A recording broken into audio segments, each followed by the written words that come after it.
Hello there, and welcome back. What is this place? Disconnected. Disconnected. Disconnected. Disconnected. Disconnected. Disconnected. Disconnected. Disconnected. Disconnected. Disconnected. Disconnected. Disconnected. Disconnected. Disconnected. I'm starting to feel disconnected. You have reached a number that has been disconnected. What is going on? We are live on the first Thursday of another month with the good doctor who is outside of his family home with the bullfrogs in the background and all kinds of chirping. You make it sound like an estate. It's not quite. Well, I mean, we're not touring the grounds yet, but once the housekeepers leave, maybe we can take a look around. Yeah, so the sun literally just went down. It looked like, I was just telling Ryan, it looked like I was sitting in front of the title card for The Hills Have Eyes. I am deep in the middle of the Jefferson National Forest. I think last July I broadcast from my family's home, which is not this. This is where I actually grew up. We had a 4-room shack. My folks were these back to the land hippies. It was like the beginnings of the sustainability movement in the late 60s, early 70s, and a lot of these hippies were looking for cheap land, trying to homestead, right, be self-sufficient and go off the grid, Unabomber style. So we moved from North Carolina to Virginia when I was an infant to this 4-room shack and grew all of our food. You can hear behind me bullfrogs, whippoorwills. Saw a couple rabbits, a bunch of turkey today. A lot of black bear around here, or bears of color, I guess. I was waiting for some sort of joke. And no, we did that. So we didn't have like running water or anything. But then over the years, through scrimping and saving, and I think my mom inherited a little bit from her parents, the shack finally collapsed, and they built a house that actually has plumbing in it. Small house. It's like 1, 2, 3, 5. It's like 5 rooms, whatever, but it's got a toilet. And so we're out here getting ready to celebrate 250th anniversary of this great nation. Last night we watched United 93 again, so we're pumped. Ready for patriotism to sink in. Had to make sure you wouldn't forget, huh? Like barbecue on ribs, baby. Jesus Christ. How you been? What's been going on? Oh, I'm all right. Exhausted beyond belief. That has been one of the craziest weeks of my life so far. Just so much going on. Deadlines for the first of the month are always killer.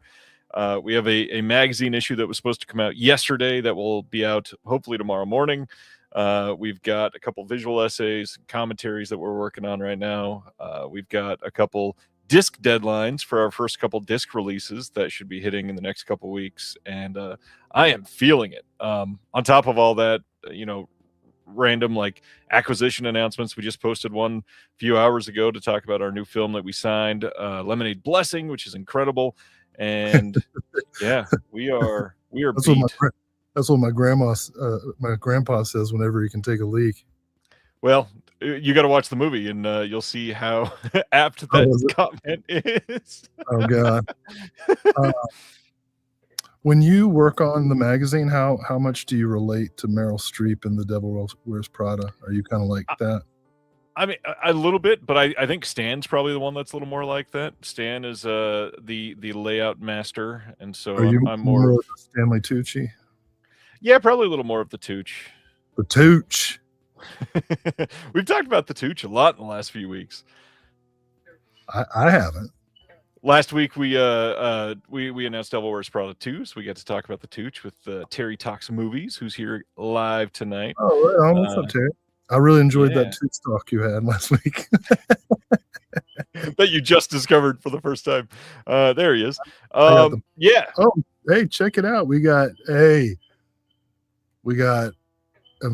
it pronounced Rafa? Yeah, Rafa. Rafa, what's up? Solidarity. Let's see what else has been going on with us. Josie just brought up her list. Did you see her list for this month? Sugarland Express, Adam McGowan's Next to Kin, Family Viewing, 13 Steps of Maki, and then Shaolin Soccer and Kung Fu Hustle. I imagine a couple of these are some Will favorites. Oh yeah, Stephen Chow's great. I don't know if I've seen Adam Egwin's Next of Kin. That's the third Next of Kin I'll be talking about tonight. But I do like Adam Egwin, Pride of Canada. Cool. Yes. Sorry, I'm just gonna have to say, sorry, you guys. You're gonna have to be patient with the menagerie of nature behind. I know all you cinephiles rarely leave your TV rooms, but this is what the outdoors sounds like. I gotta walk to their car to get to the theater. No, I kid. I don't know if you've noticed this, Ryan, but it is a little warm. It's hot. It's hot. It's pretty hot. Yeah, it is. Thankfully, the national parks are removing references to climate change. So now it doesn't exist. Thank goodness.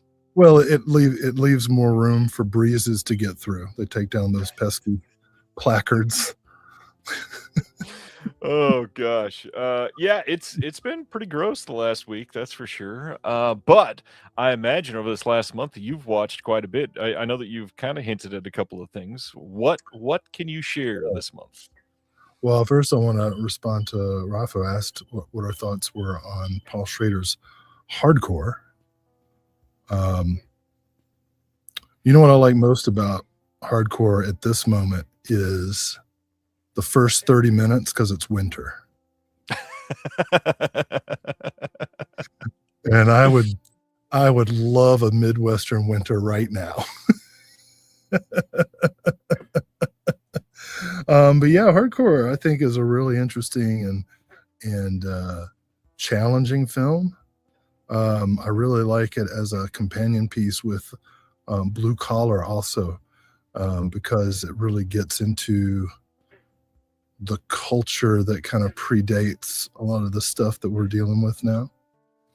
You could even say Schrader predates himself quite a bit. Yeah. So yeah, big fan of. Let's see. I don't want to be taken out of context and memed, but I am a big fan of Hardcore, the Paul Schrader film. Could you repeat that? Speak closer to the mic. So yeah, watches. I'll just mention a couple things because I did a lot of traveling this past month in June, and presenting. I showed the 1982 Tony Williams Australian/New Zealand film Next of Kin at the Cary Theater. Had about 40 people come out. Really nice. I thought it went pretty well. It's a great film, and getting to see it in a theater for the first time for me was so great because the camera, if you've never seen Next of Kin before, the camera work is unbelievable. And I think it's one of the great kind of Mad Woman in the Attic movies. It could easily be in what's that box set series that's separate? House of Psychotic Women. Yeah, it could definitely be in House of Psychotic Women 3. Oh my God, look at this. I am my son is watching. Hi, Jonah. That's cool. It's hot. I've spent all day today chopping firewood and hauling it around, getting them preparing for next year. I cut down a bunch of trees and tree limbs surrounding the area that my dad has decided is going to be the family cemetery. So I cleared space for all of us to be buried deep into the dark earth. And when we're around taking pictures of spooky looking trees and gullies for a movie treatment I'm working on. So anyway, Next Again was great. And then I just got back from FrankenCon in Alcoa / Knoxville, Tennessee. Great con. I think some of you might have seen some of the things I was posting on Instagram. But I really I got to share booth space with Donald Farmer. And I don't want to like starfuck or anything, but I will say this. I'm sitting there. I took my daughter with me for the first time to a con, and we're setting up all the Sever movies, and I'm trying to make sure that she doesn't, unpack some of the flip covers I don't necessarily want her lingering over. And Donald Farmer is telling me a story. He bought a copy of Hot Spur from us. He likes Lee Frost, and he's telling me a story about David Friedman. I'm like, holy shit. Donald Farmer's telling me a story about David Friedman, and I'm just sitting here like stacking discs up and being like, yeah, man, tell me all about it. And then this lady comes up, and it's Michelle Bauer, and she gives Donald Farmer a hug and introduces herself, and I'm like, yeah, I know who you are. And she's like, will you take here? She hands me the phone. She's like, will you take a picture of me and Donald? And I'm like, sure, Michelle Bauer, no problem. And the cool thing about the con, besides that, was Severin was a sponsor of it, and had me host a film screening of Nightmare, which was cool. If you've ever seen Nightmare, that's back when there were no safety rules for child actors. Let me tell you that. Not that the observed them anyway. Nightmare is pretty intense. Also known as Nightmares in a Damaged Brain. And I got to stand in a replica of the Wayne's World basement while I'm given the introduction. It was pretty cool. Interesting. Yeah, there were like 30 some people who came out for it. It was like a 10 o'clock screening right after. Oh no, that was the night before. Yeah. The next night there was like karaoke and Rhonda Shear doing some up all night stuff. So it was a great con. Sales were good. Definitely going to go back. And now I'm getting ready.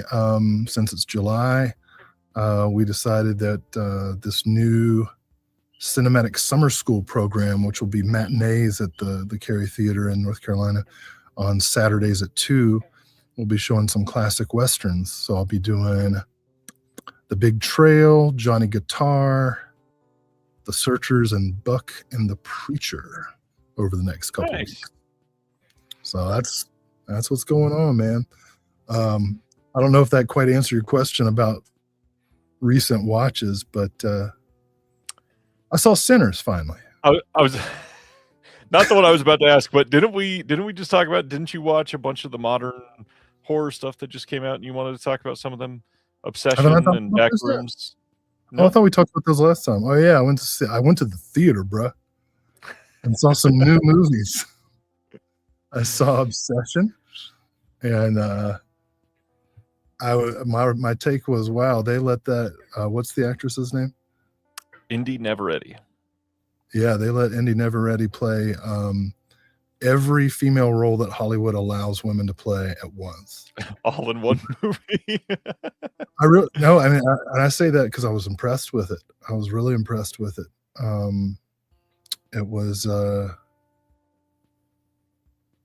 was nice to see depictions of how beta males can be equally manipulative and sexist. Like that's a bad dude. Yeah. Main guy, and so I enjoyed that, and took my daughter to see Backrooms. That was her first R-rated movie in the theater. I don't really know why it was rated R though. And it was kind of spooky. I liked the atmosphere. She, of course, spent several hours explaining to me how the movie departed from the lore The lore, yeah. of the YouTube stuff, or no, there was no lore. The thing about Backrooms is that it's loreless, or that the lore is contributed by other people or some shit. I don't know. Anyway, it was nice. Loreless is a new word we have to use now. Yeah. I believe this is somebody that you were going to shout out tonight that you met at the con, Mr. Bo Ratliff. Oh yeah, dude. Bo, I was going to say that. Yeah, this guy Bo comes up to the table and he's like, "You look familiar," and I'm like, "Usually I'm about to get served." So I was like, I don't know, but no, he's a fan of Reconnected with the great Ryan Verrill, and remember me from my occasional appearances on here. So shout out to Bo, man. It was great meeting you at the FrankenCon.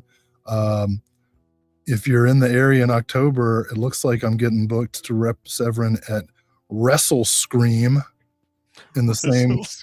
That's what it's called. Wrestle Scream is going to be in the same venue in Alcoa, Tennessee. It's going to have Ricky the Dragon Steamboat and the Steiner Brothers and Jenna Jameson and like a Nightmare on Elm Street 3 reunion and a Sleepaway Camp reunion, bunch of shit. So there's going to be wrestling, and then there's also going to be me selling. I think we might even do a screening of The Masked Mutilator. More to come. That would be fun. Yeah. So I got a lot to talk about, I guess. Sorry, man. I'm like, and there's so many comments. I feel like we need to respond to some of them, but maybe we'll go. Stan wants to know if we know who Lucy Loreless is. No. Let's see. We've got Indy Navaretti's going to be big. Stan wants to know if you saw Hokum. No, I missed it, but I'm definitely going to see that too. We got somebody who got the Severn Anthropophagus gut munching plushie that they re-released. That's awesome. Yeah, bro. That's a good one. Rafa asked about something I felt like I wanted to come back to. Oh, Tomorrow, Mangler. Have you seen Tomorrow yet? I feel like that would be a Will favorite. Not yet. Did I just get done in the mail? Yes. Thanks. The question is if we like classic Spencer Tracy, Jimmy Stewart, Cary Grant. Hell yeah. Just of course. Let's see. Watches. I don't have a lot to cover this week because I had such a busy week. I will say I was stoked to be able to get away for a day to watch a couple movies with my dear friend Ben, who's going to be on the show in a couple months, and we watched some stuff to prepare for that. So just to get everybody watching and catching up and ready for that talk, we're going to be doing an episode on John Woo and his 4K restorations, probably near the end of August. We watched a couple of those this last Sunday, and I will say, good God, is there a big difference between the Arrow 4Ks of the John Woo stuff and a certain Kino Lorber 4K, which I got to say looked like absolute crap compared to the Arrow ones.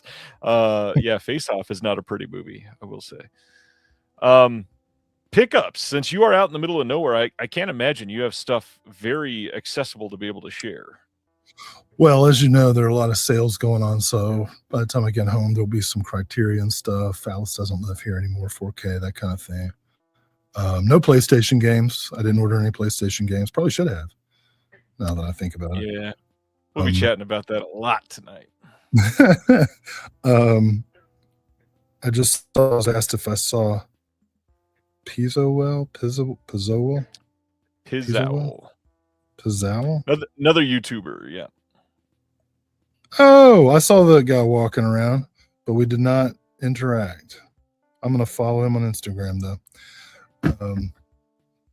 Yeah, I was busy, man. I was selling movies and trying to become best friends with Brink Stevens. Took a photo with Linnea quickly, though. Oh, I got shit tons of photos with Brink Stevens, too, and Gary from Toxic Avenger. And yeah, Linnea was so nice. She came up and just introduced herself again. I was like, yeah, I know, but thank you for being so polite. And we talked for a long time. She's a big fan of Razorblade Smile, so we did a little promo picture for Severin, which David Gregory promptly forwarded to the director of the Razorblade Smile. So it was nice to give him that little shout out. We sold one copy, so thanks, Linnea. That counts. Nice. Yeah. So what you were trying to talk about your watches, and I just hijacked you. No, I prompted you about pickups and not having much, and then we started talking about cons again. Pickups wise, I do got a couple things I can talk about. One, they had announced this years ago when we finally have in our hands the 3D version of Magnificent Bodyguards from 88 Films. Nice. This is long-awaited release. I gotta say, the lenticular on the front kind of leaves a lot to be desired. I'm falling out of love with lenticular covers. They never really look great, I feel like. I got one from Imprint that I wanted to highlight. The Ninth Gate. This is a very comprehensive 4K release of this film of the nigh, controversial director at all, Mr. Roman Polanski. That is a movie that is been seeing a lot of love lately. It had a Blu-ray release from Imprint, and then Lionsgate released a 4K, and then Imprint released one with more extras than everything kind of combined.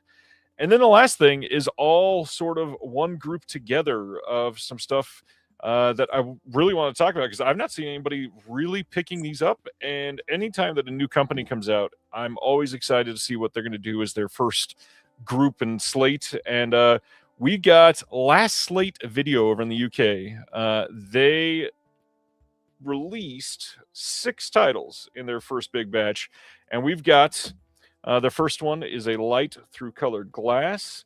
The next one is The Stranger. And then 2 that I'd wanted to see for quite some time, but I've not been able to yet, is Laid to Rest and the sequel Laid to Rest 2 Chrome Skull. And then one that we talked about, I think it was last year, Snapdragon. Probably recognize that one. Directed that. Good director. Big fan of that one, huh?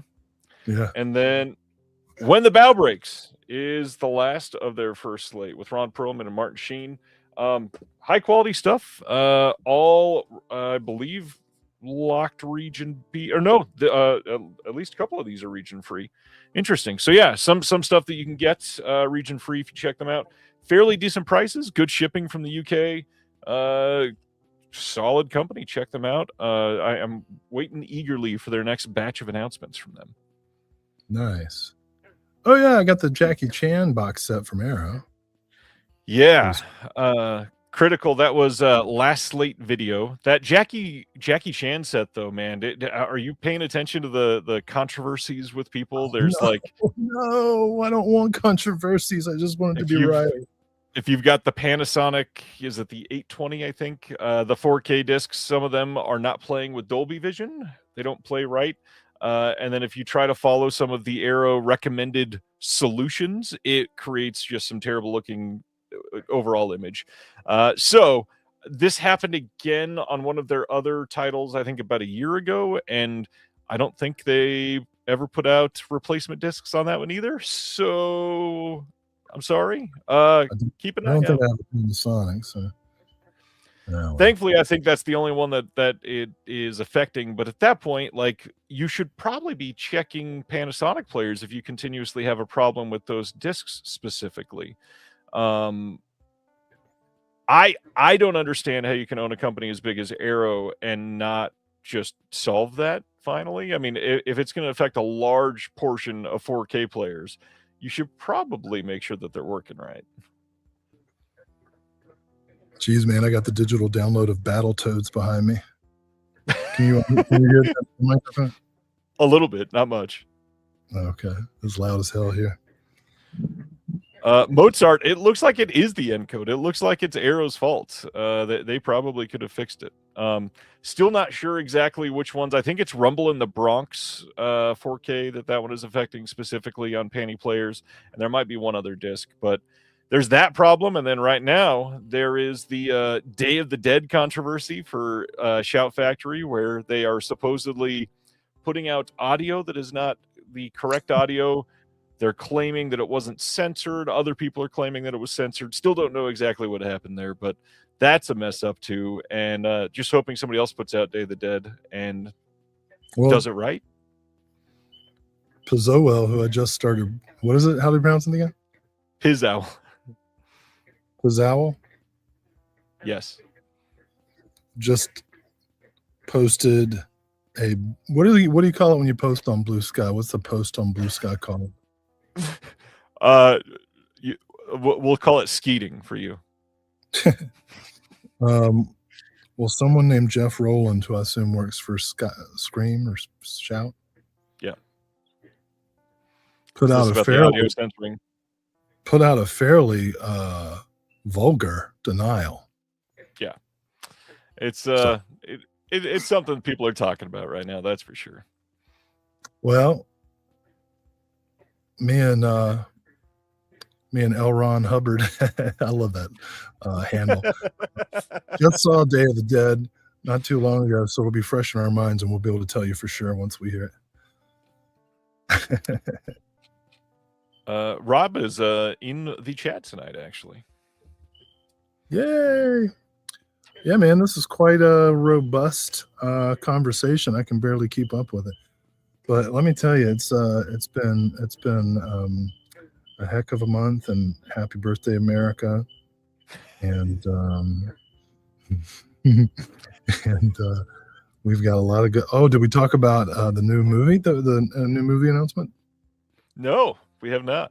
Which one are we talking about? Our first contribution to Wicked Vision. Do we talk about that yet? Oh, not together. It was announced and all that, but yeah, by all means, let's talk about Riptide. I guess they're using that title. Yeah, I don't want to question the marketing decisions.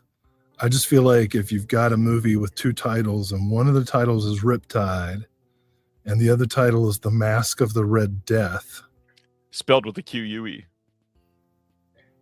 It's never been spelled any other way. Right.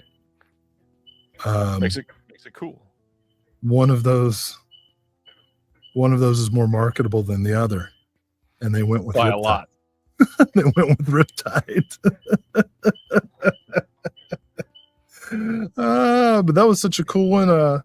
Many thanks to the vegan Satanist, our friend Laurent, for helping us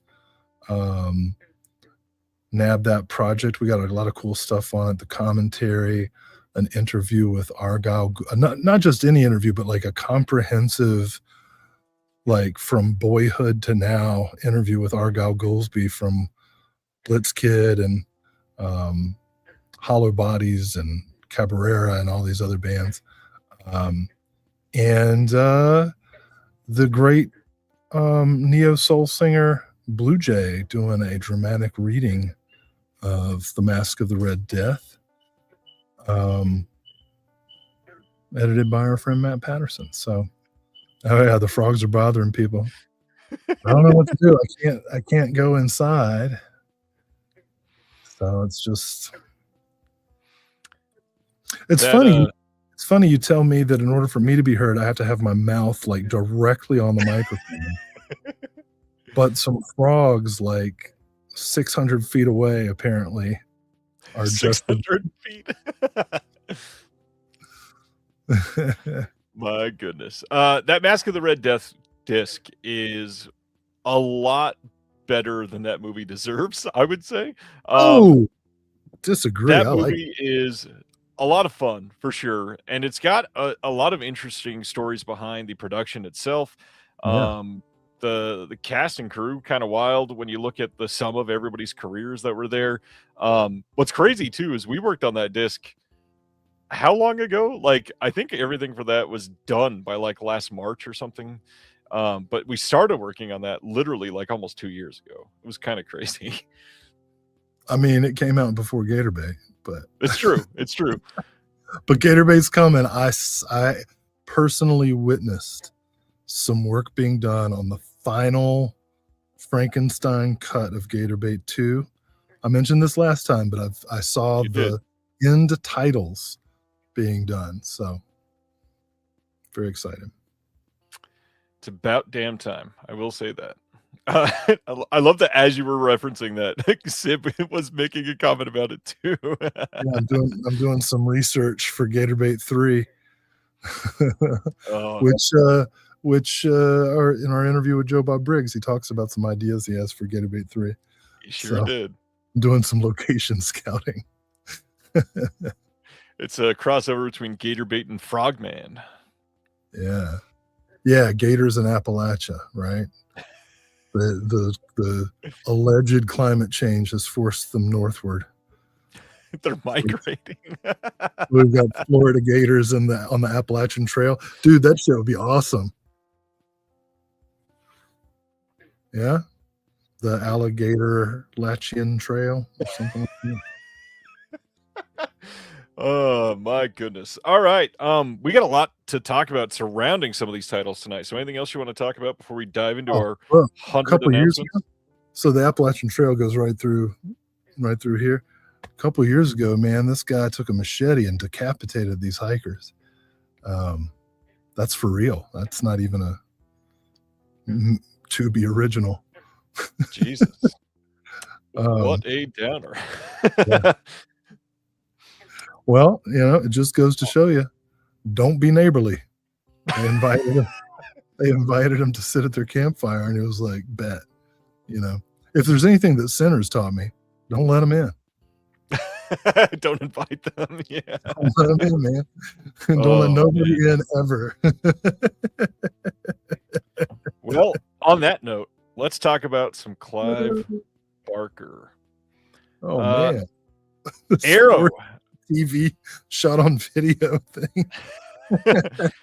Arrow has announced their upcoming titles that are coming in September. This is coming in the UK only on September 6th. We got a 4K and Blu-ray release of Underworld. This is the same title that was released by Kino here in the US.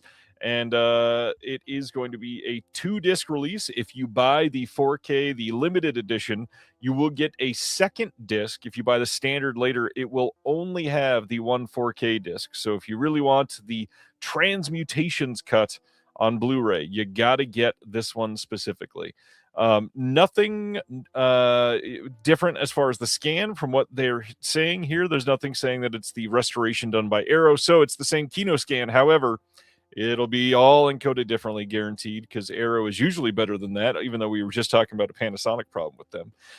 On the disc itself, we've got a new interview with the DP, new interview with one of the actors, new interview with longtime collaborator Nicholas Vince, discussing his experiences working with and the legacy of Clive Barker, and then a bunch of archival extras. How do you feel about Underworld, sir? I was wondering why it was UK only, and then I realized it's because they allowed Transmutations to be in the same box. And I applaud them.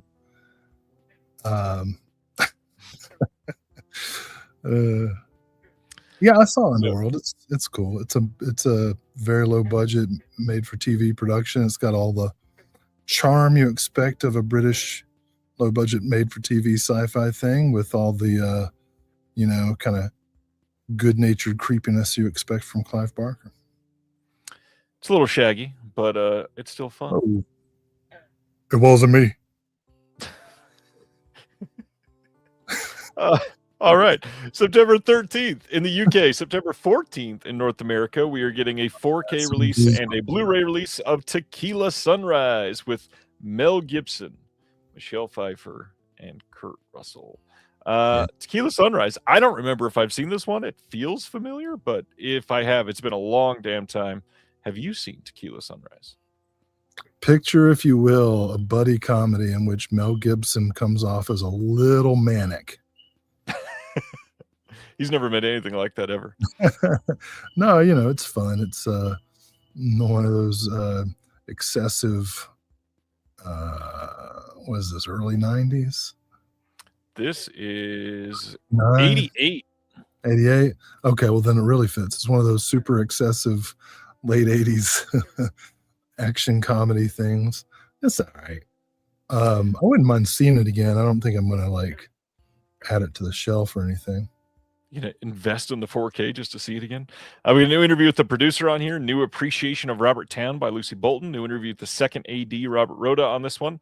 New interview with the actor Layla Sloatman, and then a booklet with new writing on the film by Sean Hogan and Josh Nelson, and excerpts from the American cinematographer.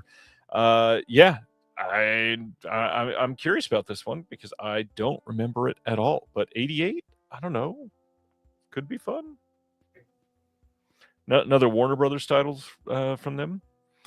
And then they had released this previously, but now over in the UK, September 13th, they're getting a Blu-ray release of Night Falls on Manhattan. This was released here in the US by Arrow.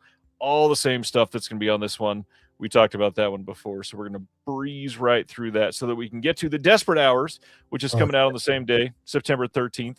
This is another one that was released previously by Arrow in the US, and they just got the UK rights for it. But why don't you talk about Bogey a little bit? I want to say there's an imprint, or maybe, is it Indicator? Well, William Wyler, Humphrey Bogart, adapted from a stage play, and like most movies adapted from a stage play, you can kind of tell. But I really like this film.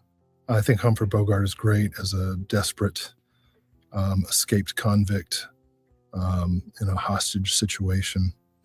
William Wyler, one of easily the 10 best filmmakers Hollywood ever produced. So this is a must. All right. Then this one was exciting for me. September 13th in the UK, September 14th in North America. We got a Blu-ray of the Wicked Priest collection. This is from 1968. AKA the Priest collection. Am I right, Catholics? Anyway, there was just another big settlement that they made with all the victims in, I can't remember if it was California, it was somewhere on the West Coast, and then the Delaware one. But anyway, this is different. This has new restorations of all 5 films in this. We've got Wicked Priest, Wicked Priest 2, Ballad of Murder, Wicked Priest 3, A Killer's Pilgrimage, Wicked Priest 4, The Killer Priest Comes Back, and Wicked Priest 5, Blood on the Commandments. We've got a new visual essay on Wicked Priest composer by James Belmont. We got a new visual essay by Jonathan Clements. We got a new interview with James Mudge, a new interview with Patrick Macias and Matt Alt, and then a new primer on Buddhism and pop culture as depicted in films by Patrick Macias and Matt Alt, booklet with new writing by Camille Zorin. This looks and sounds like a lot of fun, and it's fairly cheap for 5 movies too. Yeah, man. Good looking set. I kind of derailed the announcement, so sorry about that. But yeah, those are some definites for me as well. Oh, man. Well, September 20th in the UK, Arrow is also doing a 4K release and then a separate Blu-ray release of Rob Reiner's Misery. Again, I'd be just happy for the snow. I'm like, would I trade my legs for some snow right now? Maybe. Or at least your ankles. We've got a new commentary on this one by Terry Gamble and Julia Marchese. We've got a new interview with the composer Mark Shaman. All kinds of archival extras on here, and then a booklet with new writing by Sean Abley, Kat Ellinger, Alexander Heller Nicholas, and David Moses. Undoubtedly, this will look at least a little bit better compared to the Kino encode because it's Arrow, but no new restoration work or anything like that. It's all going to be from the same scan and maybe a little bit of cleanup work at best, but I love this movie, and I'm probably going to have to get this one. You know, a lot of Stephen King adaptations just seem to me to be like my beautiful dreamscapes, you know? The Shining, I'm like, what a great job. I would love that. Misery, I'm like, where can I find a woman who will give me time to work? You know? Like, just bring you food. I'm not trying to be all traditional or patriarchal here, but you know, if I'm in the groove or whatever, and you wouldn't mind helping me out around the house, I wouldn't mind. Yeah, I mean, like, she'd never have to break my legs. I'd be like, yeah, I'll stay in bed and work on my book. Come on. Which is this? The murder? Is this the murdered Reiner or the one that? Which Reiner is this? This is Rob Reiner. Are there other? Are you talking about Carl? Yeah, there are other Reiners. Well, one of them's in jail now. Obviously. I don't know if you heard, but he met a bad end. It's so much I want to say, but none of it is sympathetic. All right, moving right along. September 27th in the UK, September 28th in North America, we get a 4K release and a separate Blu-ray release of Forbidden Frickin' Planet from 1956. That one with Robbie the Robot, for the first time ever presented with its original CinemaScope aspect ratio of 255:1 and its theatrical Perspecta stereo soundtrack. Brand new 4K restoration by Arrow themselves. We get a booklet with new writing by Frank Collins and Johnny Maines, plus some select archival material. On the discs, we have a new appreciation of B.B. and Louis Barron's pioneering electronic score by the historian and composer Neil Brand. We've got some archival documentaries. We've got some archival featurettes, deleted scenes, and a bonus movie called The Invisible Boy featuring Robbie the Robot, and a second feature film. We got an episode of the Thin Man TV series with Robbie the Robot. Lots of stuff on here. I did sort of hope that they were going to do more as far as extras. They do have a new commentary by Kim Newman and Barry Forshaw, but that's the extent of it. Forbidden Planet. I feel like this has to be one that you love and appreciate. Well, my favorite part, of course, Anne Francis. And there you have it. I'm trying to make, I feel like I've wasted so much of the time. I'm trying to like be more efficient while at the same time giving each movie its due. Forbidden Planet deserves a lot. Yeah, but it also doesn't really need any help. You know, Craig says that's a shit ton of extras and you wanted more. If you look, the only thing that they did brand new is a new commentary and then an appreciation of the score. Yes, they brought out all kinds of archival stuff, but for a movie like this, you would think, I mean, Arrow just did, on Tequila Sunrise, there's like 4 new interviews. Like, obviously they can't interview people from the movie, but come on. It's Forbidden Planet. All right.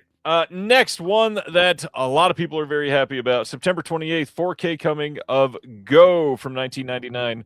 One of the underappreciated 1999 films. This is going to have a new commentary with Brian Reisman and Max Every. We've got an archival commentary on here. New interview with the screenwriter, co-producer, and second unit director, John August. New interview with Desmond Askew. Archival making of 14 deleted scenes. Short film from 1998. We've got that short film is with Melissa McCarthy using the short ends of the film stock from the production of Go. We've got an optional commentary on that with John August, Melissa McCarthy herself on there, and then the editor, Douglas Kreis, and then a collector's book with new writing on the movie by David Michael Brown and Michelle Kisner, and the original production notes. That is more extras than Forbidden Planet. See what I'm saying? Like, that's a lot. Way to go, Michelle. That's awesome, dude. How do you feel about Go? Have you seen this one? No. I really like Sarah Polley as a director, and it's weird. I haven't seen many films with her as an actress except for like Splice, which is like the main one you'd want to see. Splice is fun. Right? That is Sarah Polley, isn't it? I think so. Wow. Yeah, it's Sarah Polley. Ryan Verrill, Exposed. What? Doesn't even know who's in. I'm so sorry. I don't have it memorized. All right. Yeah, I want to see it, but I don't know anything about it. It's a big one. Another big one. On September 27th over in the UK, they are putting out a Better Tomorrow trilogy. This is getting a 4K release and a Blu-ray release. And this one corrects a lot of things that they wanted to do right on the Shout disc and they couldn't. Just goes to show that if you are really loving these Golden Princess titles, you should probably wait and pick up the Arrow or the Imprint. The Imprint ones are doing a lot of really good stuff. This has reversible sleeves with the original and new artwork by Tony Stella, double-sided fold-out poster with the original and new artwork on those as well. Perfect bound book with new writing on the films by Victor Fan, Camille Zorin, and Hong Kong cinema expert David West, and then the archival writing by Julian Dupy and an excerpt from an interview with John Woo. But then all the extras on here. So let's see. We've got on the first film all of the extras that they had before. We got a new commentary by Frank Chang and FJ DeSanto, new commentary by James Mudge. Yeah. What's that? I'm just going to take a walk while you. Bunch of new interviews. Disc 2, Better Tomorrow 2 4K. New commentaries there as well. New interviews there as well. Disc 3 is a Better Tomorrow 2 work print cut. This is a Blu-ray presentation of the recently unearthed extended work print cut, viewable in raw, unrestored form, or with inserts from the restored theatrical cut. That was done with seamless branching. And then, still going with that, disc 4 is A Better Tomorrow 3, Love and Death in Saigon on 4K. This has a couple, it's got a new commentary, got new interviews on there as well. And then disc 5, the big difference for a lot of people, Better Tomorrow 3 extended cut on 4K. This has Dolby Vision as well. Lots of stuff that people have been after on all these films. Have you seen any of the A Better Tomorrow trilogy films? Yeah, on bootleg DVDs, and now I'm trying to decide which of the, what do we have, 3 different editions of the trilogy? We're trying to figure out which is the best Better Tomorrow. That's what's happening right now. Yeah, quite literally. Yeah. So I guess the Arrow by default, but yeah. The big thing is this has better cuts, better restoration work, better subtitles, more extras, and it's cheaper for the most part. Like every outlet is selling the Arrow version for even cheaper than the Shout one was. Huh. Too many sales, man. Too many sales. Speaking of sales, it is time for the Criterion sale. Started live last Friday. It is going until July 26th. Everything is 50% off if it is in stock or if it's a pre-order that is coming out during the sale period. These obviously work in stores at Barnes & Noble and online for Barnes & Noble. So the big question, Will, what did you pick up? Oh my gosh, I got the Network 4K, Life of Brian, obviously Point Blank, one of the greatest, Point Blank, Desperate Living, the Eclipse Series 6, Carlos Sara Flamenco Trilogy, Sentimental Value, Captain Blood, HUD, Alice Doesn't Live Here Anymore. That's pretty much, I'm done for the year. I can't, a lot. That's a lot. Yeah. My big ones was the new John Waters titles that were coming out. Had to get those. Those were some ones that I was looking forward to for quite some time. Body Heat 4K was another big one for me. Life of Brian for sure. And I'm always go ahead. I'm always into Ted Danson eroticism, especially when it's hot and you get that that matted chest hair thing. You hear that badass owl behind me? I got an owl now. We did not. Is it a Piz owl? I tried. All right, let's keep going. For those of you that can't shop at Barnes & Noble for one reason or another, don't forget Amazon is price matching those. So check it out there if you are into that. Then we got some release details on the big sci-fi hit from this year, the Project Hail Mary film from Alliance, basically Amazon, coming out on 4K, Blu-ray, and DVD here in the U.S. on August 11th. There is an Amazon exclusive 3-disc steelbook that is a gift set with some extra features that we don't know all the details about, but we'll talk about that one more in just a moment. So the regular 4K Blu-ray DVD, this is going to have a commentary by Phil Lord and Chris Miller, and then an Earth's Favorite Iridian featurette. Did you get to see Project Hail Mary? I don't think you did, right? No, I took my daughter and saw it in the theater. Oh, nice. What'd you think of it? I'm sure we talked about this and I just forgot. We did, actually. If it had ended like 15 minutes, that's right. But then it turns out that the ending was in the book, so I guess the book is stupid too. No, I just, when I'm in a movie like that, I always like to have a ambiguous ending, and we don't get that. That doesn't. It was much better than I expected to be. I don't care to have it in my personal collection, but I'm not unhappy that I saw it. Yeah, I liked watching it. I saw this one while we were down in New Zealand. I am kind of very curious to hear the commentary on this one to talk about how it was made, hopefully. Big thing, you're talking about the ending not being ambiguous. They kind of over-delivered. You got like 4 endings. That's always better, right? Yeah, yeah.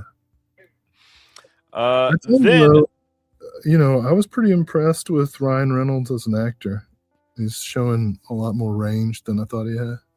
he must have been playing The Rock because the star of this is Ryan Gosling. What's the difference? You said Ryan Reynolds. Yeah, what's the difference? They're both like sculpted ab, long-faced, pointy chin, sandy hairs.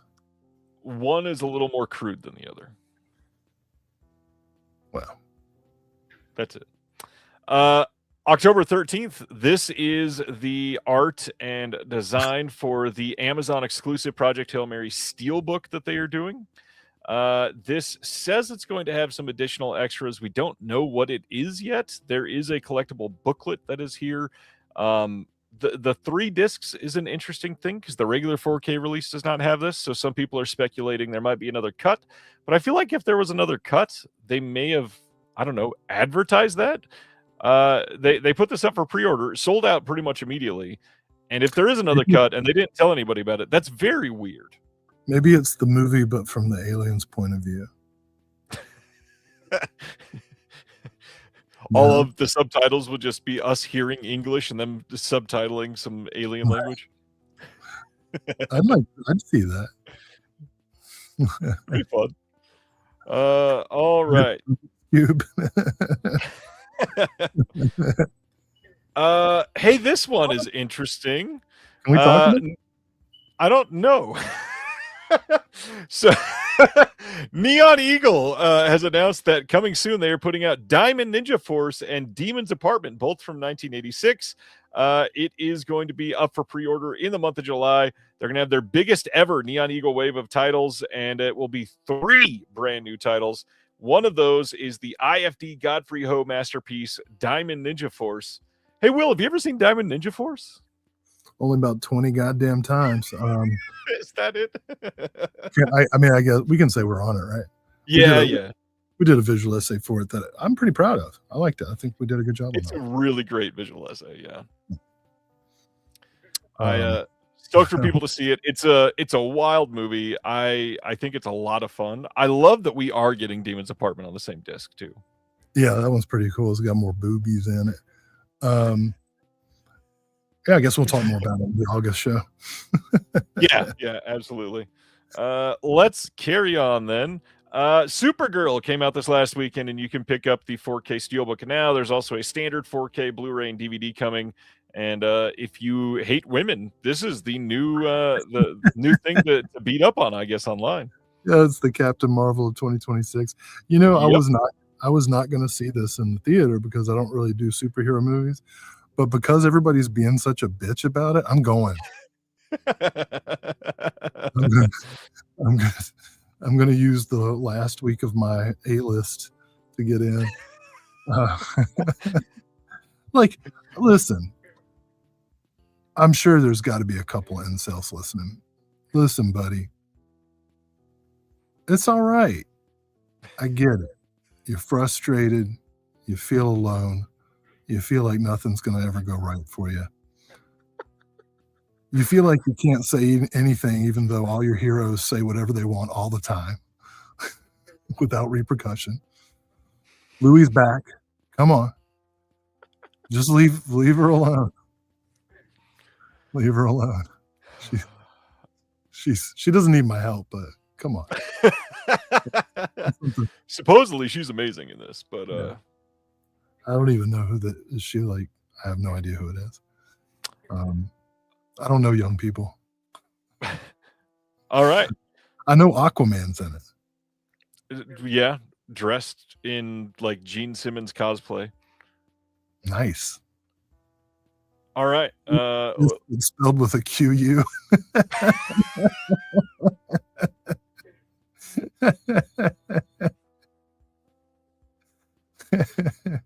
I'd see that an aquatic kiss. Somebody needs to come up with that. That's got to be some kind of hilarious. All right. Let's talk about this one. July 31st, there is a 4K Blu-ray dual format release coming from Wicked Vision, who we were just talking about, of Sallow, or the 120 Days of Sodom from 1975. Now, this one's wild because Here you go, incels. You can watch this one unironically, and you'll love it. unironically, you've got two different cover art options if you want to go for their big box set here, and the crazy thing here is that this is by far the best restoration that this film has yet. It's got all of the original sound that's been fixed. Wicked Vision put a ton of work into this. I've seen a lot of the restoration, and the crappy, pardon the pun, color timing from the last release has all been fixed. The big thing, though, is if you love this movie or want this movie in the best quality, they have changed some things up, and they are able to offer U.S. customers some of the cheapest shipping I've seen direct from the EU in any way. It's $13.99 for shipping direct from Germany. And if you buy now, they've got an art card and another bonus item that they're throwing in, but also nearly 14 hours of supplemental material on this release. It is kind of wild what they did. This is a 5-disc release, and pretty much everything has English subtitles except for the bonus DVD. Disc number 4 is German specifically, and supposedly it's a panel discussion with a bunch of people speaking over each other, and subtitling it was going to be a nightmare. It's like the For Us By Us disc. Yeah, basically. Just for the Germans. If you pre-order this version and you're in the US, you do get a PDF of the booklet to be in English, so that is nice. But yeah, literally everything on this is in English if you want this movie. Great looking set of a wild movie, very important movie. The other thing too, I guess, to talk about is the only reason this film is able to be released in Germany is because Wicked Vision went and literally petitioned their government to be able to unban it, because it was banned fully in Germany, and Laurent went and got it unlocked with the government. That is wild and something to be applauded in many different ways. This is one of the biggest examples of protest cinema in history. Thoughts on Sallow, Will? It's an extremely important film. The scholarship is important. This is a great release. I'm glad this has happened, and I did not know about the advocacy that Wicked Vision did for it. So that's great. Yep, this is a big deal for them. So hope people check it out. That it's limited to, I believe, 1,500 copies of each of the cover arts, and then eventually they'll put out a standard or something, hopefully. That it definitely won't be no 5-disc release, I bet. That's a lot of discs to keep printing. I want to go back to my Underwater Kiss band, because I think that would be so great. Like, I want to scuba dive all night and snorkel every day. I mean, like every song, like totally is adaptable to underwater things. Spear gun. There you go. You got it.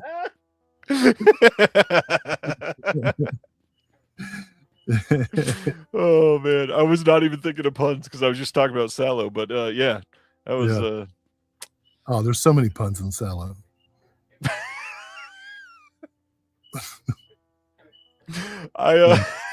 Never mind. I don't need to go into that story about Sallow.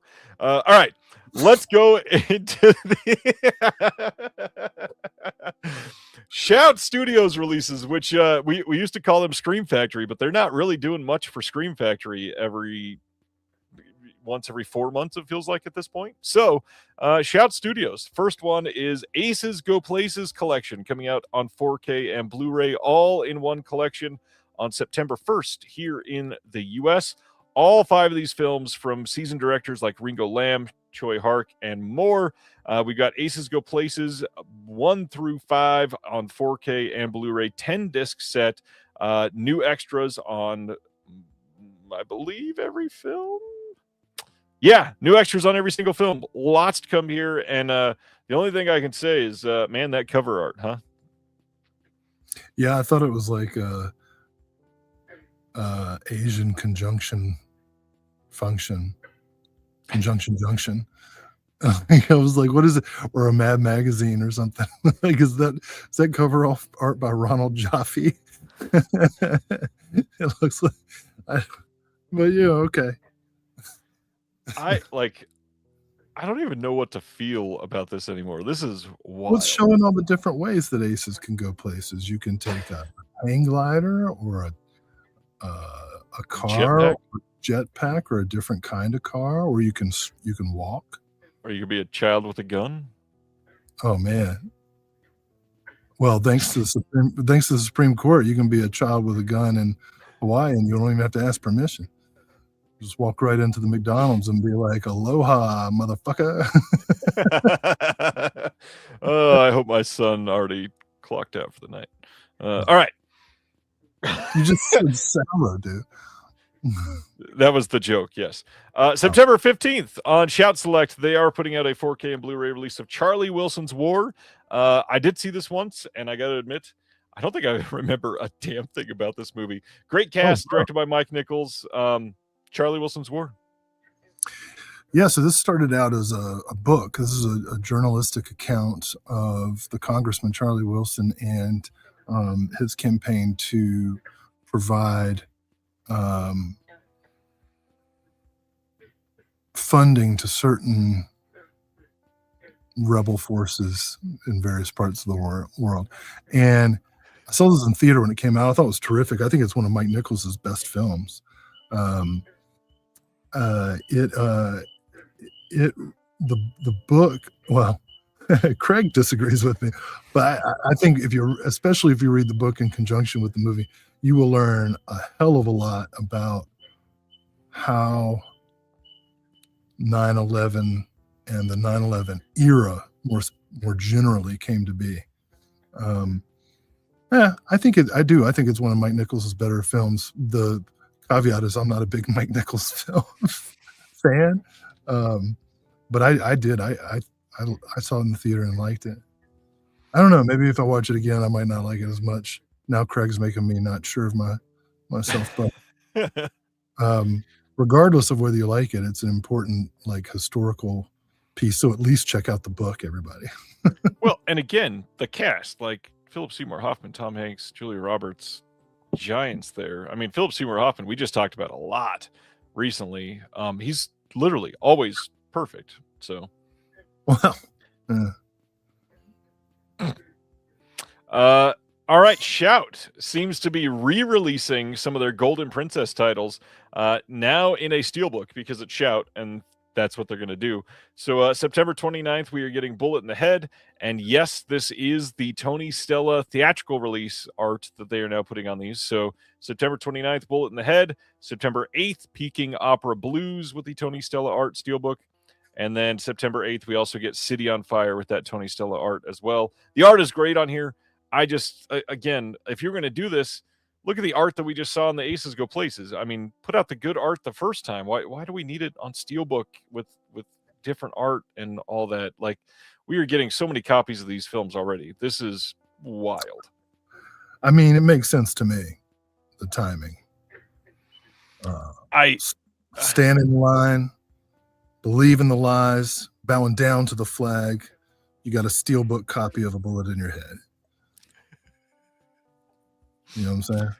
Also, rest in peace, Tony Stella. So there's that. Oh, dang. Oh, sad. Yeah.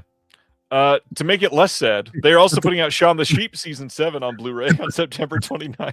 At the funeral? At Tony Stella's funeral, do you think anybody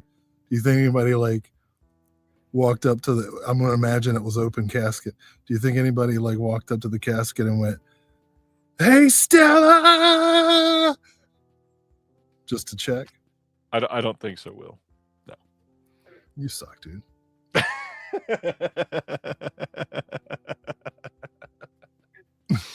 Oh, God.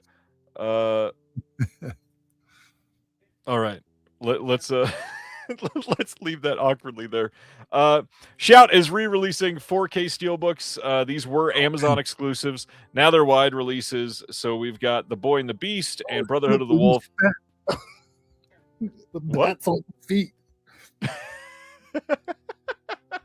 There's a bat fluttering on my feet. Pick it up and show us. What was that? I'm not gonna touch it. Rabies. I cannot wait for the people listening to this on the podcast tomorrow. I think the show is messing with his echolocation. What's this movie? It's Boy and the Beast is an anime movie, and then Oh. Brotherhood of the Wolf, you know AKA very well. AKA puberty. Oh, jeez. Yeah, so Boy and the Beast is September 15th, Brother of the Wolf, September 29th. Then we've got that is it for Shout. Kaleidoscope is putting out Landship from 2026 on August 10th on Blu-ray DVD. This has an audio commentary with Callum Byrne, Andrew Byrne, Vin Hawk, and David Dobson, Q&A with the cast and crew, and some trailers. Landship. I'm about to Manu Ginobili this bat.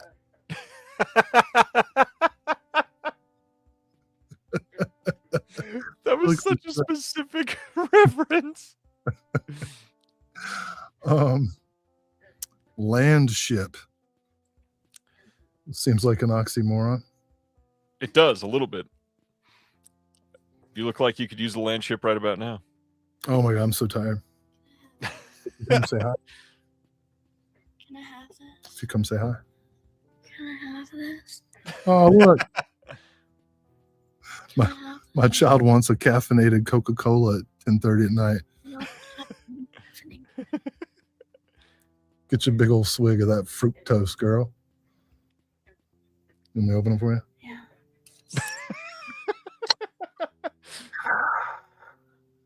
Hey, watch out for the bat. Hmm? There's a bat. Yeah. Just watch out for it. I thought this show was unhinged before. Run around, dude. All right, let's leave Landship behind us. August 11th, Welgo releasing 7 Snipers on Blu-ray and DVD, starring Tim Roth. Had never heard of this movie. Unscripted. And I'll tell you one thing, if you have to have 7 snipers, I would reconsider the training they went through. Because generally, one sniper is like the whole point of the snipering. that's a lot of snipers. You know what I mean? Like, if you need 7 snipers, your planning is all jacked up.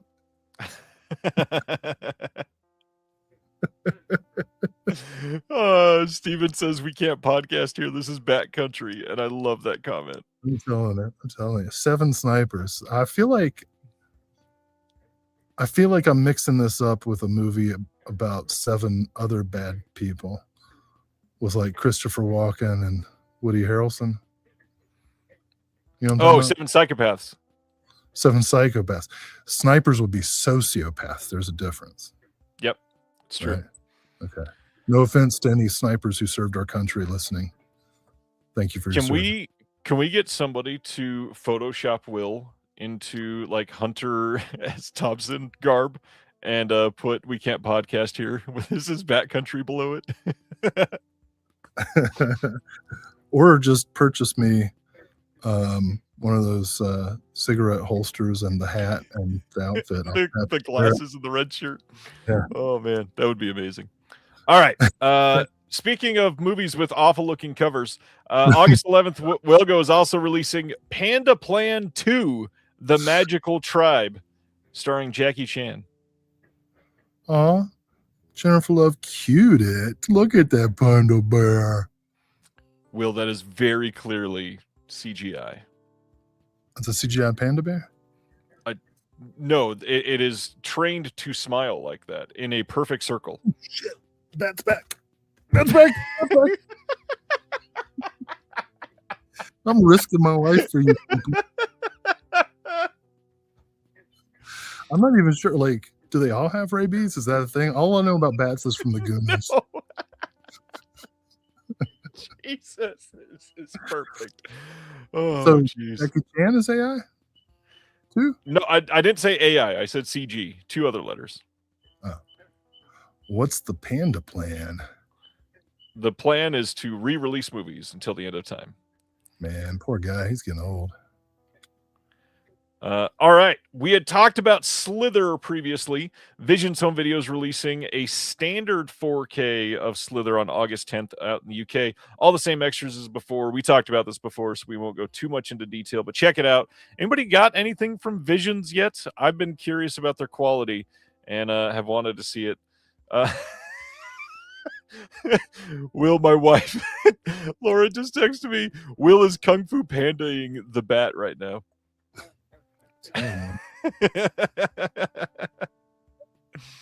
All right, moving right along from Slither. He just started what do they call it, IG Live. I need to start an IG Live at the same time as this, so on like one stream I'm podcasting with you, on the other stream I'm like straight up crocodile hunting with the bat while having one-sided conversations about movies. Coming soon on 4K Blu-ray and DVD from Warner Brothers. Huh? Oh, this is apropos. Yeah, Batman Nightfall Part 1 from this year. Have not seen this. I gotta be honest, I did not even hear about this until it got announced. I like a lot of the Batman animated stuff, though, so I'd be curious to see this. Weren't you just talking about Batman, the... God, I saw... what was it called? The Batman Ninja, yeah. Bro, that movie's crazy. I saw it with Shaolin Jazz doing live hip hop for it. Holy cow. You know, I'm all sober now and everything. Thank you for your support on my journey. But like that was the night where I was like, I feel like I should definitely get loaded right now. And but I didn't. Good job. I'm proud of you. Whatever. I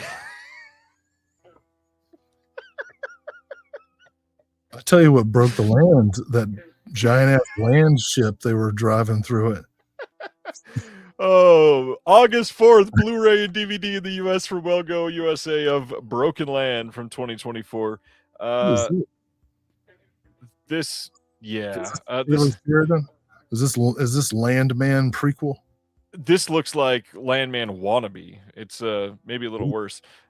This says Carson Tidwell wants nothing more than to be left alone on his rural Texas ranch, because of course, when he accidentally shoots a pregnant migrant worker. What in the hell? I didn't even read this before.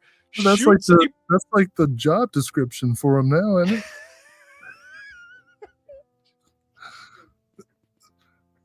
It's like there's only one question on the application.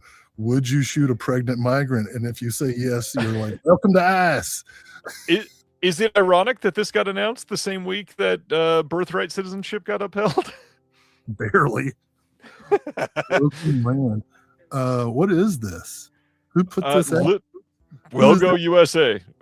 The ones that always release the Asian films, and then every so often like a Al-Qaeda film. And I don't understand it, but Al-Qaeda? Is that? I've never heard that term before, but I like it. So basically, there's a Well Go USA, and then they've got an imprint that's like Well Go USA, and they put out stuff like Broken Land. They have to keep the trademark going for the name of their label every so often. They just changed the emphasis. Yep. Who's that? Who's the actor there on the cover? Is like what? David Morse. I know who that is. Who is that? His grandpa's the one that made the code. The what? Think about it for a second.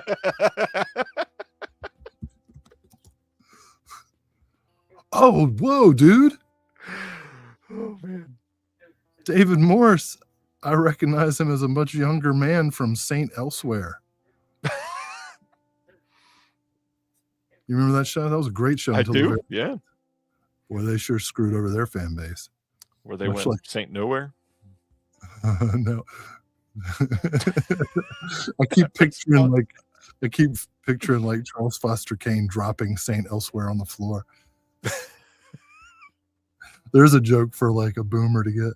Of course, the boomer turned it off as soon as I started making fun of Broken Land. That's why the comment section went dead as soon as that happened. Yeah. All right.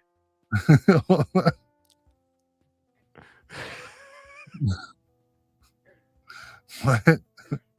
All right. So 2 discs. All right, let's go to oh god. Imprint announced August 26th they are putting out a 4K and Blu-ray release of The Misfits from 1961, the John Huston film, shot in black and white widescreen.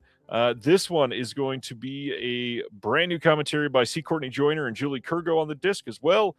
We've got a new piece on The Misfits by Matthew Sweet, and then a bunch of archival extras, plus a 60-page hardcover book on this one with an essay, We're All Dying, The Misfits as Haunted Film from Ivana Brejas, and dozens of original production stills. Which proves definitively that the Kennedys assassinated Marilyn Monroe. Not just... Wouldn't it be awesome if they got like an Easter egg of Danzig? Yeah, yeah, they did it. I've got proof too.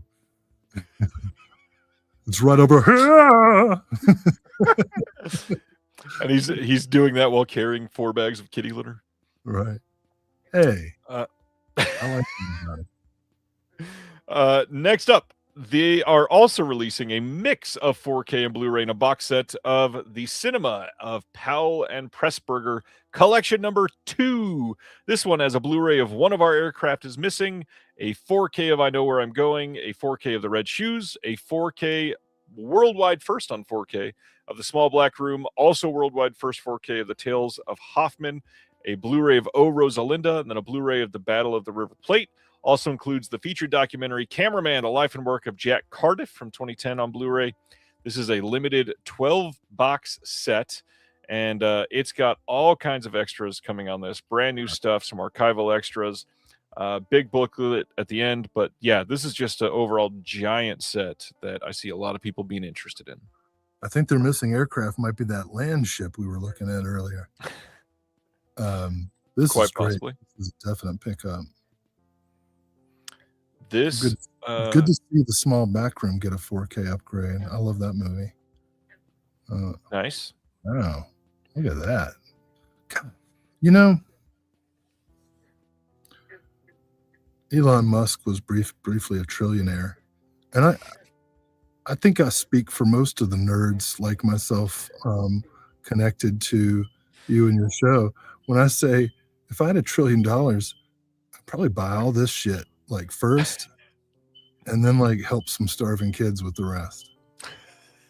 And Can I just pre-order everything, please? Yeah, no, I feel confident that like most of the people on here would do that, and that's what makes us different than actual billionaires, because actual billionaires don't do fun things or nice things.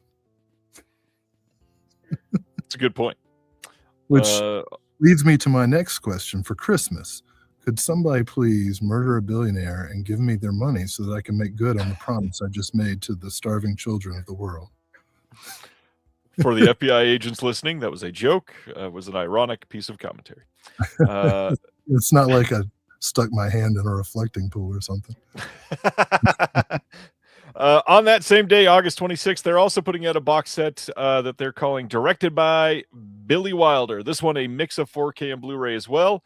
We've got The Lost Weekend on Blu-ray, and then Stalag 17 on 4K, and then Some Like It Hot on 4K as well. This will also have a 168-page hardcover booklet. New extras on all of this. We get a new visual essay by Daniel Kramer, new commentary by the documentarian Stephen C. Smith, another new commentary by Alan K. Rhodey. We've got new commentary by Alan K. Rhodey on that Blu-ray as well. And then on the last film, we got a new commentary by Daniel Kramer, David Del Val, and that booklet, massive. We've got 168-page hardcover book with the original press kit, production photos, all kinds of stuff coming in that one, plus a bonus disc of Billy Wilder Speaks from 2006. That one in the SD on Blu-ray. But yeah, this is a lot for Billy Wilder fans. That's an upgrade for Billy Wilder Speaks, which has been DVD only for generations now. This is great. Oh, Lost Weekend. I know what that's all about. I'll be watching that one again. That's a movie I try to put in every Monday.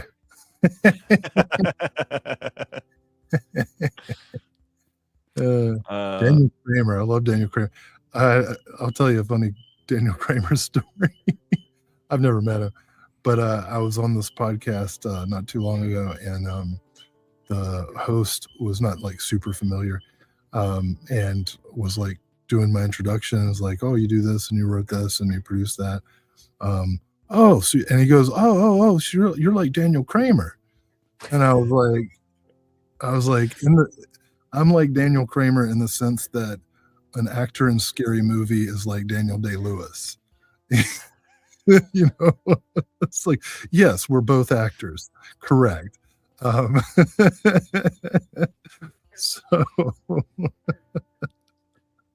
that was a funny moment where I had to be like, yeah, no. Sorry, buddy, you didn't get that good of a booking.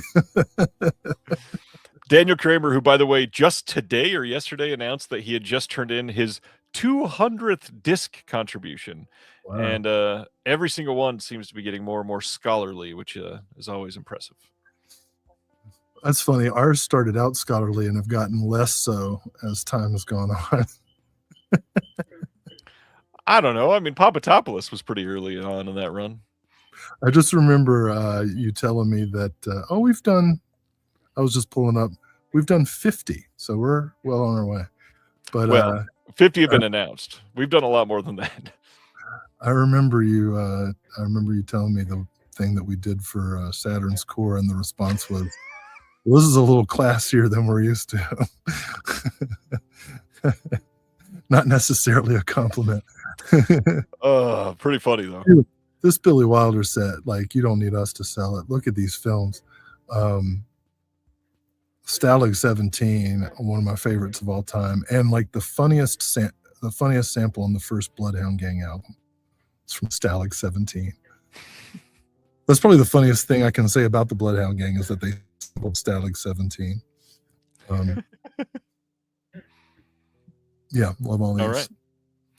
I love that you just randomly have bullfrogs interrupting you like every 4 seconds. Yeah. Hey, we just talked about Kubrick a lot last month, but now, August 26th, the imprint has announced a 4K and Blu-ray set of the Stanley Kubrick collection. This covers the earlier portion of his career with Fear and Desire, Killer's Kiss, The Killing, and Paths of Glory. These are all restored in 4K from the original elements, and it has authoring and encoding by Fidelity and Motion, hours of new special features, and a 100-page hardcover booklet with new essays and original production stills. Lots of stuff here. So Fear and Desire, we get a new commentary by Daniel Kramer again on the 70-minute premiere version there. On the other version here, we got a new commentary by okay, I guess that's the only commentary on that one. Film historian Jeremy Arnold on young Kubrick's fears and desires on that disc as well. Then we've got Killer's Kiss, new commentary by Jason A. Nye. New Kisses Before the Knockout, film historian Paul Lynch on early Kubrick and Killer's Kiss. The Killing, new commentary by Stephen C. Smith and James B. Harris. My goodness, so much on these. New Colleen Gray, looking back, 2004 interview with Colleen Gray, newly edited by Robert Fisher. All kinds of archival extras there. And then Paths of Glory, new commentary by Stephen C. Smith and James B. Harris, plus a Charlie Rose Remembering Kubrick set. Nice to see that there. And then that hardcover booklet. That is it on that one. But my goodness, not only that 100-page booklet, there's also a 144-page scripts booklet that has the entire script for Killer's Kiss, The Killing, and Paths of Glory. Holy hell, Will. Indeed. Hooray. Yeah, that's a lot. Can you hear me? I moved back to where the frogs are. So somehow you sound even better. Yeah. Right. Now we've lost you, though. I'm just kidding. Annihilation, getting a 4K steelbook here in the U.S. on September 8th from Paramount. Here is the art on this one. Great looking slip. Nothing new on the disc in any way. It's the exact same disc as before. Have you seen Annihilation? I feel like you would hate this movie. I mean, what is it? It's a very cosmic movie. I like the cosmos. Yes, not not in that way. It is. I like cosmic. Just because I don't like Mandy doesn't mean I don't like cosmic horror.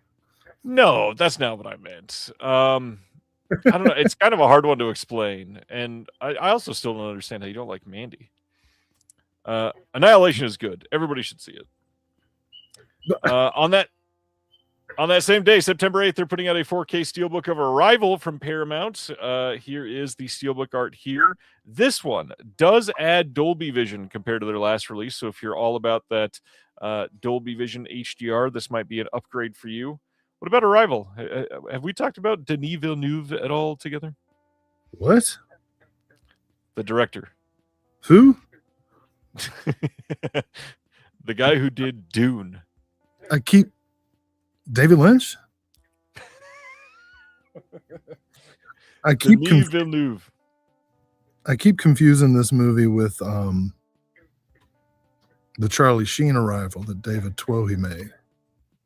This is a lot better. Whoa. It's not difficult. Have you seen the Charlie Sheen Arrival? Oh, yes. It's a mess. That's all I had. My Hail Mary was my project. Hail Mary was that you hadn't seen it, so that I could plausibly say, "Well, you don't know, do you?" That it's also different because that one's called The Arrival. This one's just Arrival. So it's more left up in the air, I suppose. Yes. No, I haven't. I don't think I've seen a Dennis. What's his name?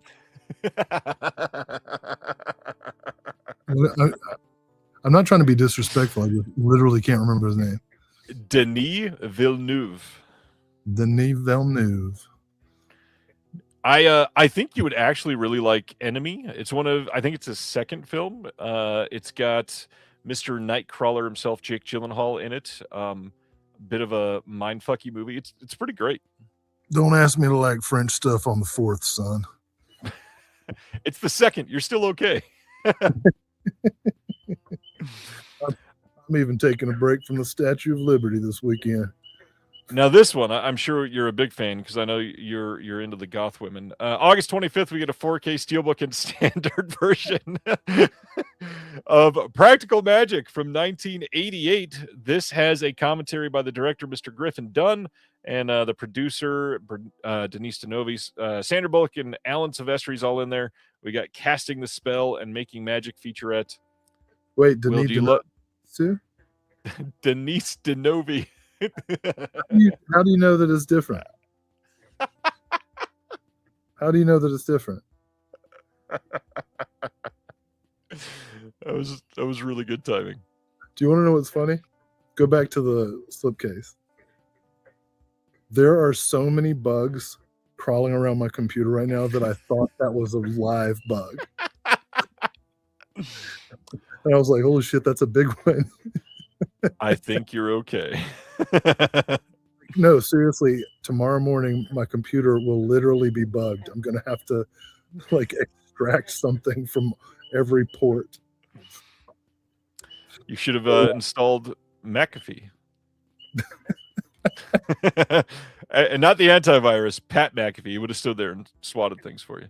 You the guy that stands up? Yes. That's so weird, dude. Does he have like a back injury or something? That was. You have a talk show and it makes me so uncomfortable. Like every time he's on TV, I'm like, sit down, dude. Like, where are you going? Anyway, I've never seen Practical Magic. I love how you just casually returned to it. Wasn't he like a punter? I think he thinks he was. So he's not even an athlete. Certainly not anymore. September 8th, Paramount also releasing Star Trek First Contact in a 4K steelbook. This is the exact same disc as they had put out before on 4K. Nothing special here. Star Trek. Will's too busy laughing to give thoughts on Star Trek. All right. Oh, well, you got to unmute to be able to talk about this one. August 25th, we're getting a standard 4K of United 93. This is the 20th anniversary edition. There is a closer look at how the filmmakers worked with the families of those on Flight 93 to honor their loved ones. Witnesses 9/11 give insights from air traffic controllers, military personnel, and civilians who observed the events of September 11th. A tribute honoring the passengers and crew of United Flight 93. I sent you a text. Oh no, this isn't the time for this. We shouldn't. Oh. Dude, this was like the worst day. The worst day. Oh, I'm so glad I muted before you said that out loud. Oh God, I'm crying a little bit. I was in Anchorage, Alaska. Wait, were you really in Alaska on 9/11? Yeah, I was in Anchorage, and it's where all these like headquarters are for oil companies. So all these helicopters were like taking off and landing on these buildings. Shit was getting real, and this person knocked on my hotel door and was like, "Have you seen the news?" And I'm like, "Nah." And I turn on the news. I'm like, "Holy shit!" So we're watching that happen, and then the United 93 thing. And it was crazy. I was in Alaska working on a cultural exchange between some Appalachian old-time musicians and artists and some Athabascan Eskimos, indigenous Athabascans, and Inuits and whatnot. And so we're up there and we're like, well, should we continue on with our stuff? And everybody's like, well, yeah, I mean, I guess we need to talk about it. And so they played some music and we talked about imperialism and conquest and all that woke stuff, And we're like, what do you think's going to happen? We were like, nothing good. And and then like everybody's like, man, I wish I hadn't voted for Nader. I feel like we've been here before. All right. So Paul Greengrass, man, is that the Born Identity guy? Yep. Yeah. Handheld camera work. Yep. So let's talk about He-Man. Speaking of the gay agenda. Oh God. So geez, I'm still crying. August 25th, there's a Blu-ray set coming of He-Man and the Masters of the Universe, the complete original series from 83 to 85. Now, Will just straight left. He's not even in the stream anymore. Supposedly, they have fixed all kinds of problems from the original series here. This is they had wrong aspect ratios, they had wrong intros and credit sequences, they had all kinds of stuff incorrect on this, and that's all now been fixed. And you can get this in a full Blu-ray set. Now, the elements for this are not able to get proper Blu-ray, so this is going to be Roddy says the bat got you. This is going to be an upscale of sorts. It will not be AI upscaled, but it will be a little bit better than the DVD versions. But supposedly they look great. The German, you froze with the worst expression on your face for a second. I did. Yep. All right. So, He-Man. So excited about this. It's so funny that we're nostalgic for like the innocent days when cartoons were designed to sell us toys instead of deliver our information into the hands of the government. What I love most of all about this set is that it includes the He-Man She-Ra crossover film, The Secret of the Sword, in which what's She-Ra's name? Like Ariel or something? Pocahontas, I think. Whoa. I'm not even sure you can say that. Come on, man. Do better. No, the thing about Secret of the Sword is Adora. That's her name, Adora. She is like on her parallel planet and whatnot, and she's like the head of the SS. She like lives in Nazi Germany, Fantasyland, right? And these rebels, led by the Cupid guy that shoots the bows and arrows and has a heart on his chest, which is like the worst place to put a heart when you're at war, are like leading the resistance, right? And Adora is completely brainwashed into being like, no, the Nazis are good. I'm working for like Hordak. And I mean, she's kind of dense. Like the name of the army is the Horde, which is not the name of good guys ever. But like she's head of the secret police. She's a Nazi. And then He-Man like gets brought into this parallel universe, and he's like, cousin, what is up? You were a Nazi. And she's like, of course, she reacts the same way anybody does when you call them a Nazi. They're like, nuh-uh, you are woke, right? I can't say anything anymore. And but eventually he convinces her like, oh shit, I'm a Nazi, and she joins the resistance and they fight against the Nazis. And that's, I'm not even joking, that's the real plot of The Secret of the Sword. It's kind of awesome. That was a lot. It's about the French resistance, except they win because He-Man helped them.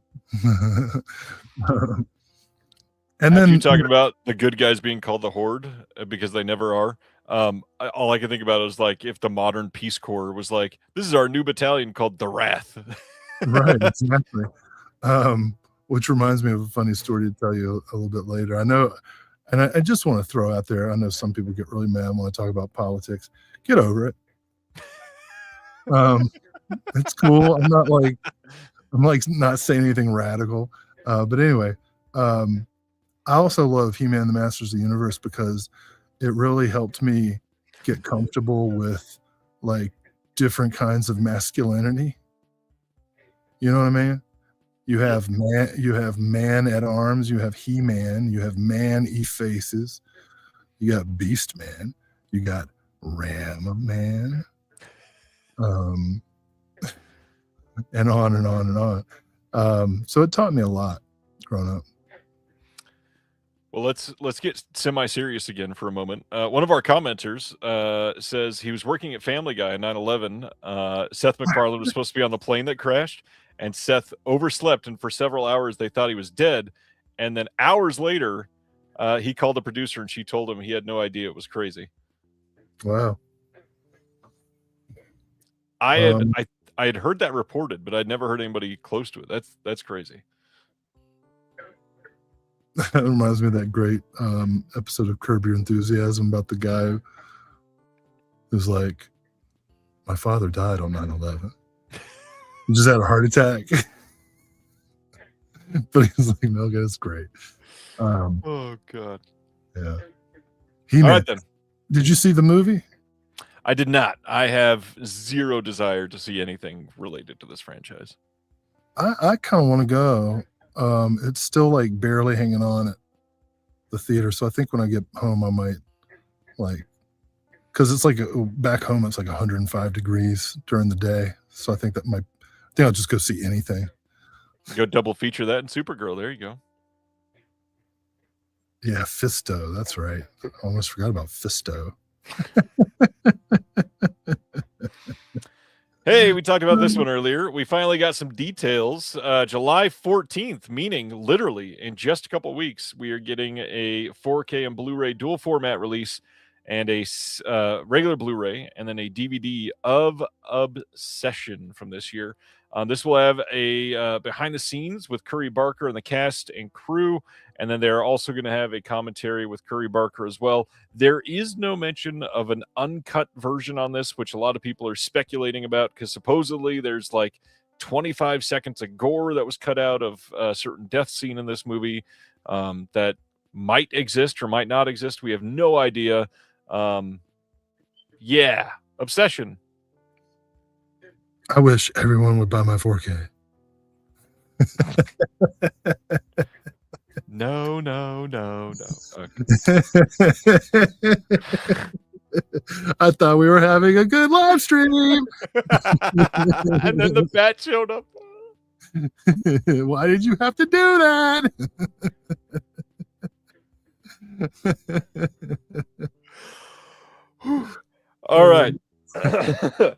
Umbrella had their first announcements in a little while. We've got October I'll releases tell you now. one thing.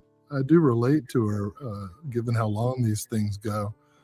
I feel like I'm just standing in my own waste for hours. Oh, Head Coop gave an advertisement that should appeal to you, Ryan. He-Man is almost as good as the Flintstones.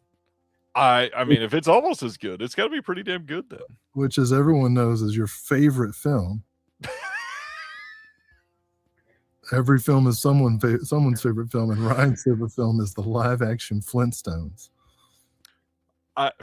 Okay, I guess I will wear that badge, even though it's certainly You said not. it was like last month. I said it was good. Nay, I said it was great. I've never said it was my favorite. All right, Your Highness. What's this? Anyways, Umbrella has announced 2 titles for the month of October. We've got The Aura from. Oh, yours is dropping fast.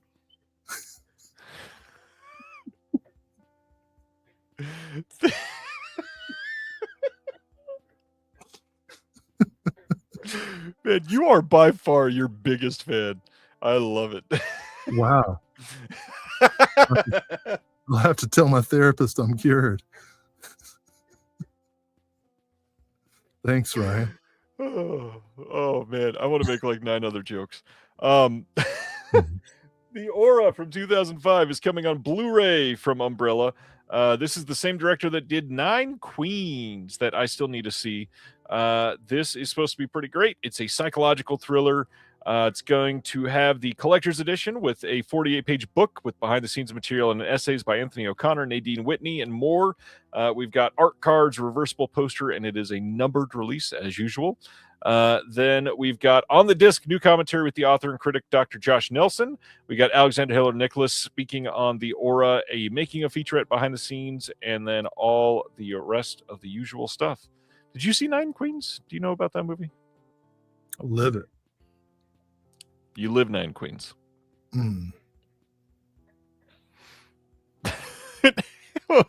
Head Coop, what the hell? Oh, that's amazing. I've seen it, Head Coop. It says Dino was here.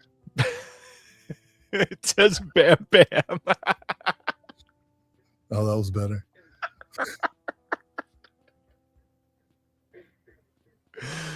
Oh, God. All right. I definitely want to see The Aura. You know what I don't really want to see again? The Human Centipede trilogy coming on 4K and Blu-ray from Umbrella on October 22nd as well. All 3 films on 4K and Blu-ray. They missed a huge opportunity. They should have put that in accordion packaging. That would have been awesome. Oh, God. So this has a 100-page book with behind-the-scenes art and new essays by Alexander Hiller Nicholas, Jim Morton, Jack Sargent, and more. New extras on pretty much all of these. New commentaries with documentarians, new interviews with some of the producers and other people involved, including Lawrence R. Harvey himself. We've got the color version on film 2 is on the Blu-ray. We've got, let's see, what else? They have confirmed all 3 of these are uncut, by the way. Thoughts on the Human Centipede? I'm sure you've seen at least the first one. Oh, man. I love them. I saw the first 2 in the theater. I went to see the second one with my friend David Cook, the film historian. Now, David, it should be said, is much older than I am. At the time, I think he was about 75. I was still in my 30s. So maybe he was closer to 7. But anyway, there was definitely, and we went together. And as we were getting our tickets, the ticket guy was like, "Are you sure you want to go in there?" And we're like, "Yeah." And like I didn't realize this at first, but as we went through and got like popcorn and some Cokes and stuff, it became clear that every single person working at the theater that night, and we went to like a 10 p.m. screening, for Human Centipede 2. It was clear to me as we were getting our snacks that like everybody thought I was his rent boy. Which, hey, I do not find that off-putting at all. I just was like noticing. I was like, oh, okay. We go in, we're completely alone. No one is in the theater at all for Human Centipede 2 at 10 o'clock at night. And for the first time ever in a movie, I like halfway through looked over at Dave and I was like, I don't know if I can make it. But I did. I'm glad. That was a tough watch. This is a set that I'm probably going to purchase and never watch. But I especially like the first one, and part 3 is kind of cool. 2 is just like relentless. I don't know that I can see that one. 2 is rough. Yeah, it's got some good parts though. Lawrence Harvey in this is genuinely pretty great. He is wild. If you buy the collector's edition set from them, you can get the first one on VHS too. You know what's sad? It's 2026. This isn't even the last VHS that we're going to be talking about tonight. I don't know. Yeah, it's not sad. I mean, there was just a big VHS festival here in Raleigh that I would have been going to, but I was at FrankenCon. And TerraVision had a table too, and they did pretty good business with their VHS stuff. VHS does huge business right now. It's wild. All right. I'll tell you one thing. Speaking of business. Actually, this is perfect timing because like if I were somebody like GameStop or whatever, I would absolutely see if I could find some way of pivoting into manufacturing players. Yep. You know, now, especially now that a lot of the companies aren't making Blu-ray and 4K players anymore, I would start doing that. I would create my own.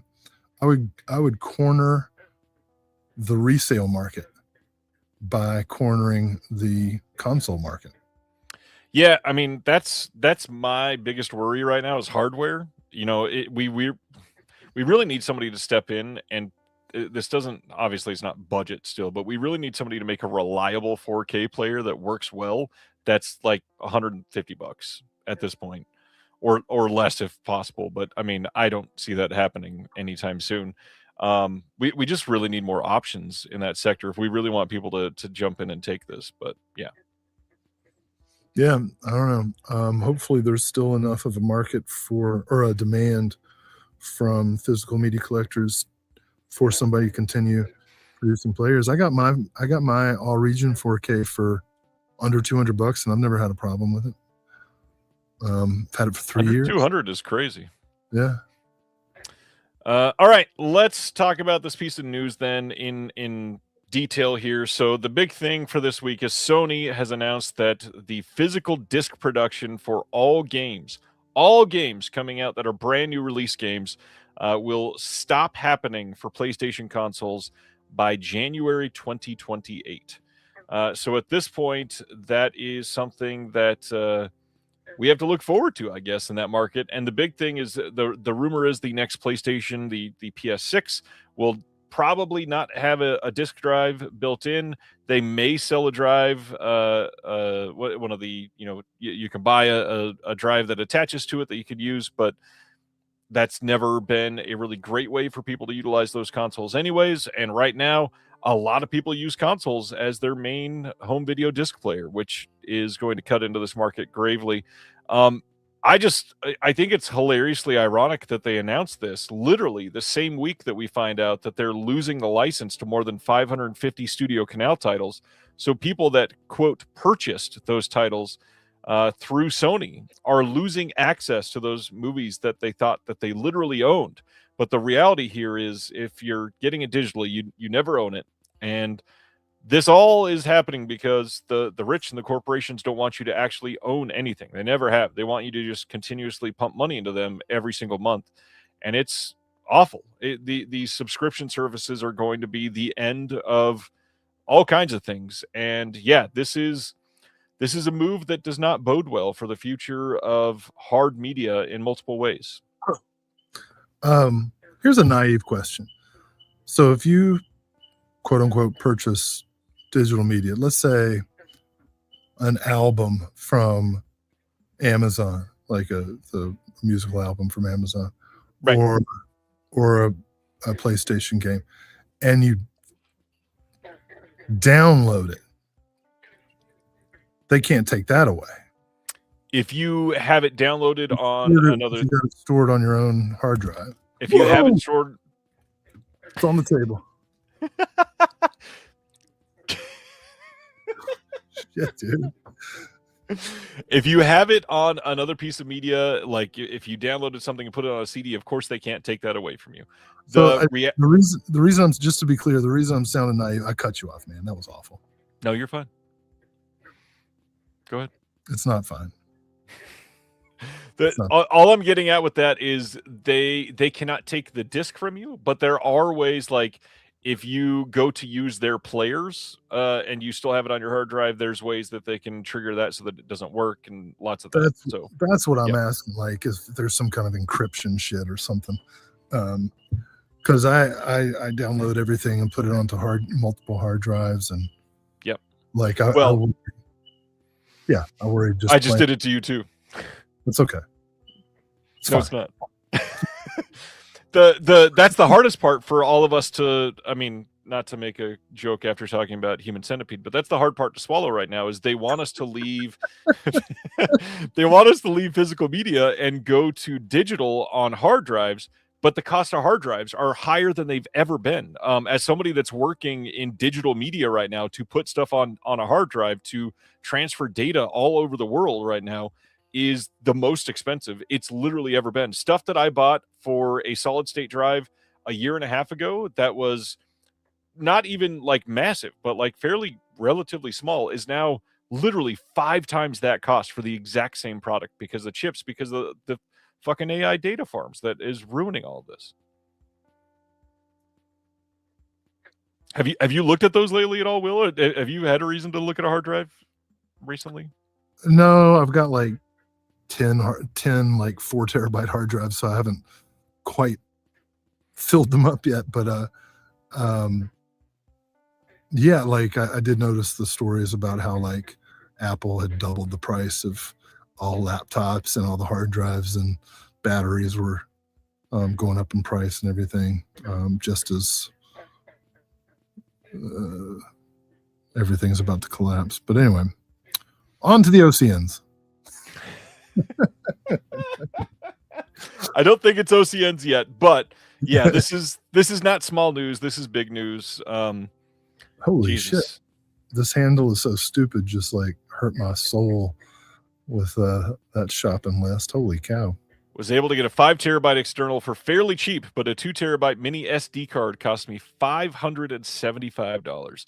There's I think it was a SSD. I don't remember the size of it. It was maybe 8 or 10 terabytes, something like that.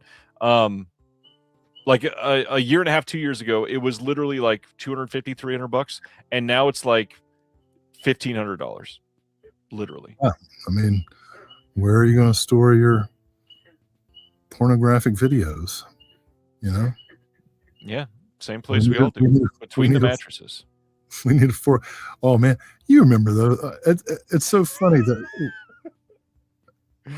I remember the first bit of smut I ever saw was like a Cherry magazine that some guy was like, "Hey man, I got a Cherry magazine. I'm gonna hide it in the brush pile. We'll share it." Brush pile behind everybody's houses, you know. Everybody got a brush pile. And now, oh my god. Now, instead of going to the brush pile, I just subscribe to my neighbor's OnlyFans, you know. Like, hey, Sandra, looking good. Craig says, even a spinning disk 20 terabyte drive, I fill them pretty quickly. $250 last year, $815 today. No way. Yeah. Boy. Well, won't be long, man. It's not going to be lenticular slipcovers we're paying for. It's going to be, we're going to see costs going up to offset the production, the restoration costs. All of it. Ain't that the truth? Yeah, Yeah, it's rough. Well, let's leave that behind and talk about Full Moon having their sale right now. Hey, here's one thing we can guarantee: that Full Moon will never pay too much for their restorations.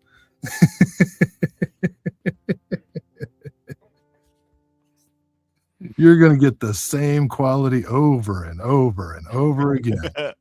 We'll even talk about that with OCN tonight. Yeah. Sale ends for this on July 9th. They do have their Toulon's trunk back, and said with love. Said with love. You know, it'd be cool. Would it be cool?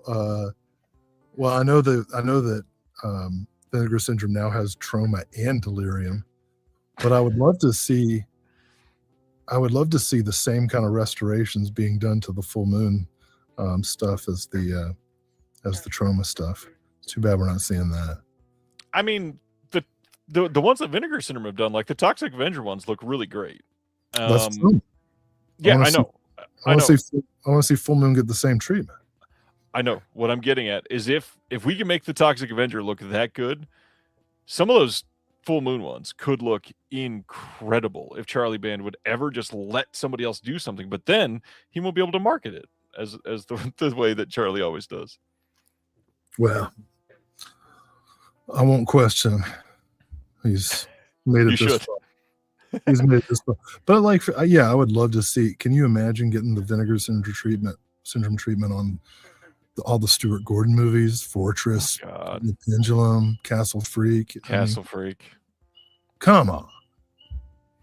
That's true. Right. Terry Talks Movies reminds us that the great country/continent of Australia does great. They put out good releases, but the Full Moon releases are not brand new restorations or anything. That's still just what Full Moon gives them. So yeah, but they get cool. Well, you get cool extras and everything. This animal's so stupid.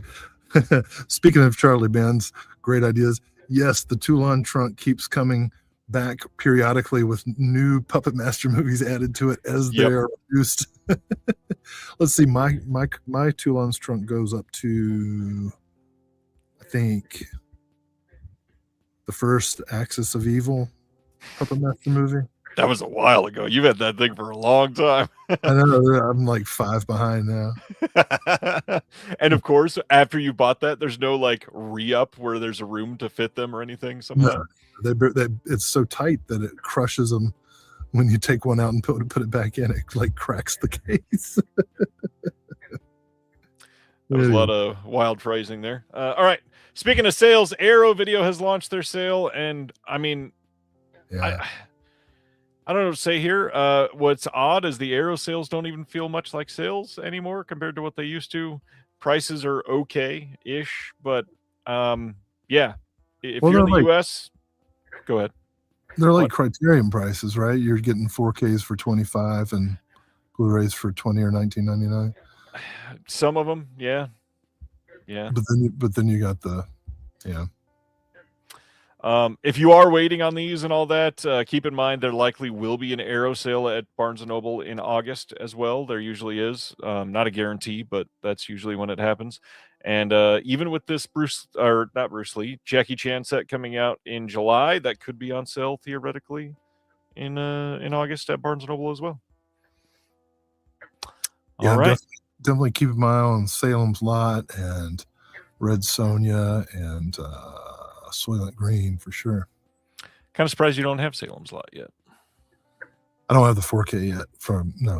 It's too expensive.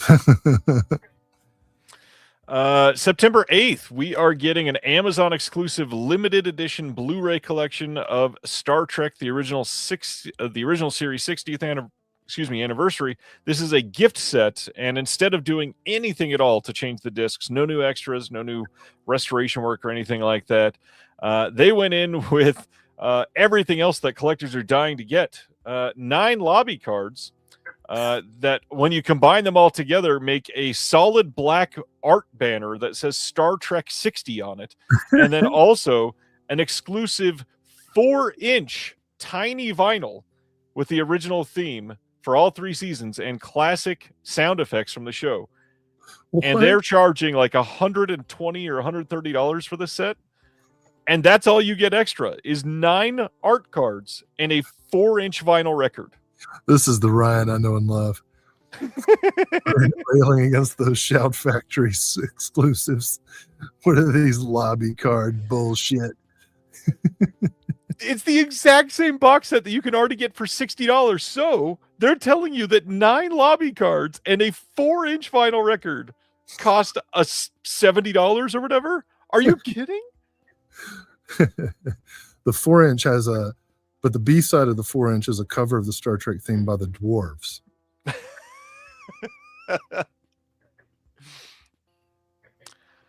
I don't even know what to say anymore. This is wild. If you get the 7-inch, it's performed by They Might Be Giants.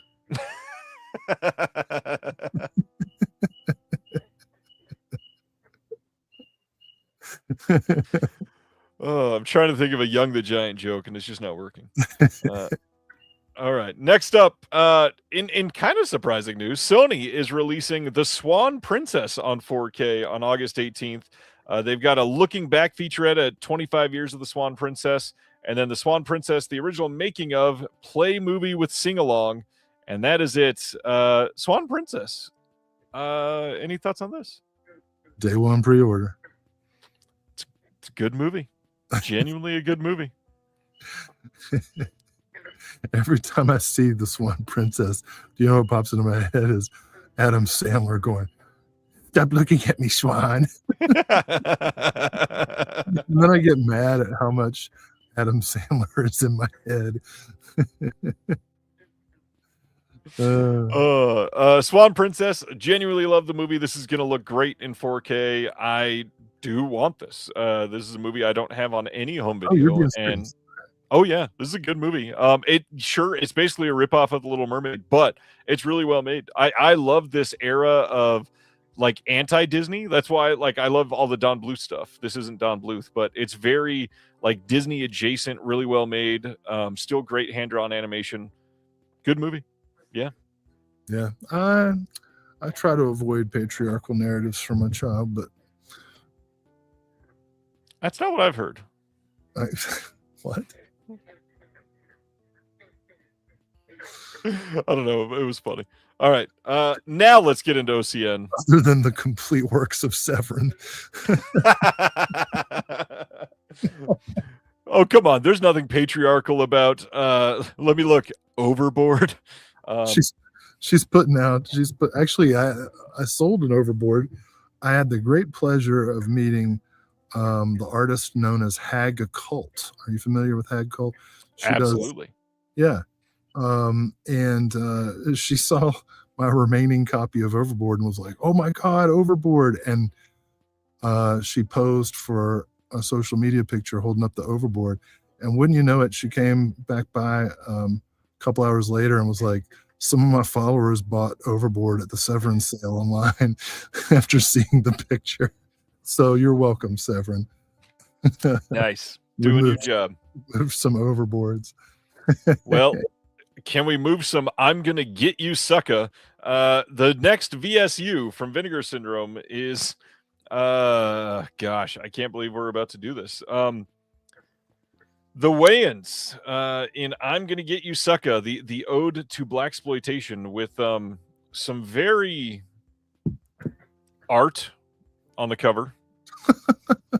What's your problem with this? You were like, you can't believe we're about to do this. Is it because you don't like the art, or no? It's just no. You hate consciousness raising, or yeah, that's the main thing. I don't understand all of the rough choices on art this month from Vinegar Syndrome. We're going to talk about some of them, but this is a VSU, which doesn't really fit in with the original line of the VSU, but hey, nothing does anymore, so that doesn't matter.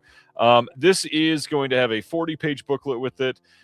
This movie, newly scanned and restored in 4K from the OCN. New commentary with Dr. Artel Great. We've got an interview with the producer, actor Peter McCarthy, interview with a bunch of people from the movie, especially from the crew. We've got interview with film scholar Raquel J. Gates, an archival featurette on the making of, and then, like I said, that 40-page book with a bunch of new writing. I'm Gonna Get You Sucka. Tell me about it, Will. I'm just now I You know, the penis monster in Romeo and Juliet, I cannot help but think the artist here elongated poor Keenan Ivory Wayne's That's neck. what I'm getting at. Yeah. That said, it's I'm gonna get you, sucker. 4K. So what do we need to say? Does the actual DVD have the original poster art? First off, I don't know anybody selling DVDs. Shut up, man. Yeah. Thanks, Grandpa. The actual 4K, like, you know what's in the slipcover. The case, I would imagine, probably has. When you pull back the foreskin, is it the original poster art? Oh man, it hurts from laughing so much. All right, not much else to say about that. What I asked a question. I don't know. I don't. Let me see. I don't don't believe. I don't know that they had it displayed at the time. Let me see. Maybe they're. No, it is not shown on their website. They're not showers, so they must be suckers. Wait. Yeah, it's not on their website. I bet it's in there somewhere, though. I think the subtitle here is "I'm going to get you $34.95, sucker." It's more than that. Is it? It's $45. Oh, but if you're a subscriber. Oh, I'm so sorry. All right, next, if you're a subscriber, you're getting this one for free. 1993's Body Snatchers on 4K and Blu-ray from Abel Ferrara. This one is going to be limited to... The writer. Oh, well, sure, if we want to... Stuart Gordon. If we want to go into that already, sure, yes. Oh, I'm sorry. I prematurely... I'm so sorry. Yeah, this one limited to 7,000 units. Got a 40-page book in it. New commentary on here with Alexander Helder Nicholas. Interview with Abel Ferrara that's brand new. No interview with Stuart Gordon, I will say.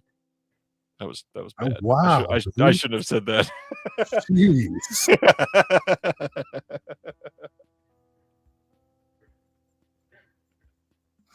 Wow.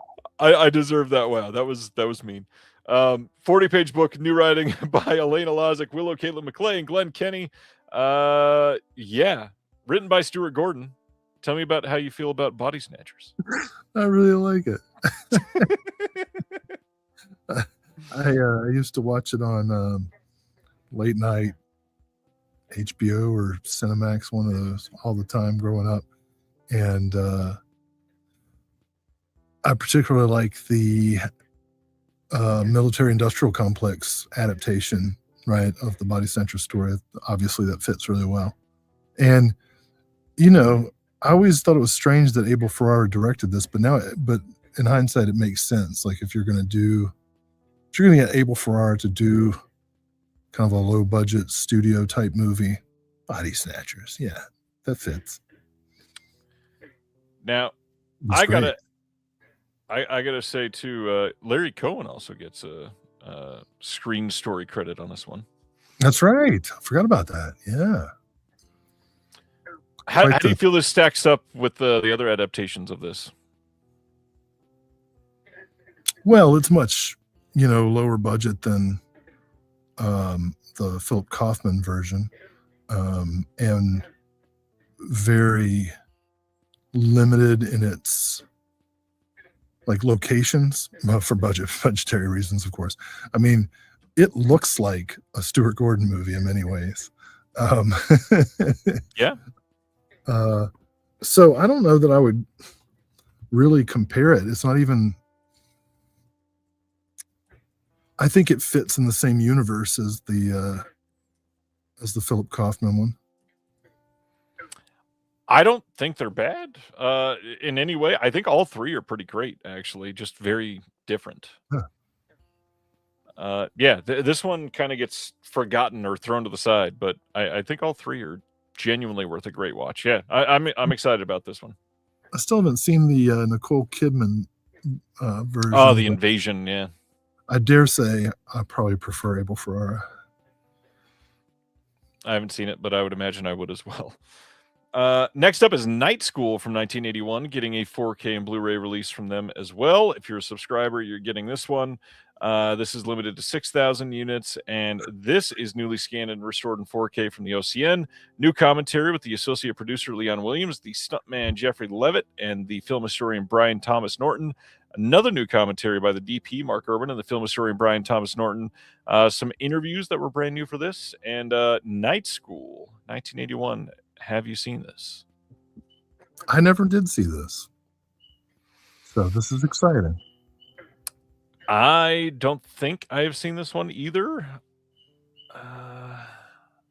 No, definitely not. I need to. Yeah, Rachel Ward in this one. RFE, good call. So that is Vinegar Syndrome so far. Now we've also got from them Lady in White on 4K and Blu-ray. This is a big one. We knew this was coming.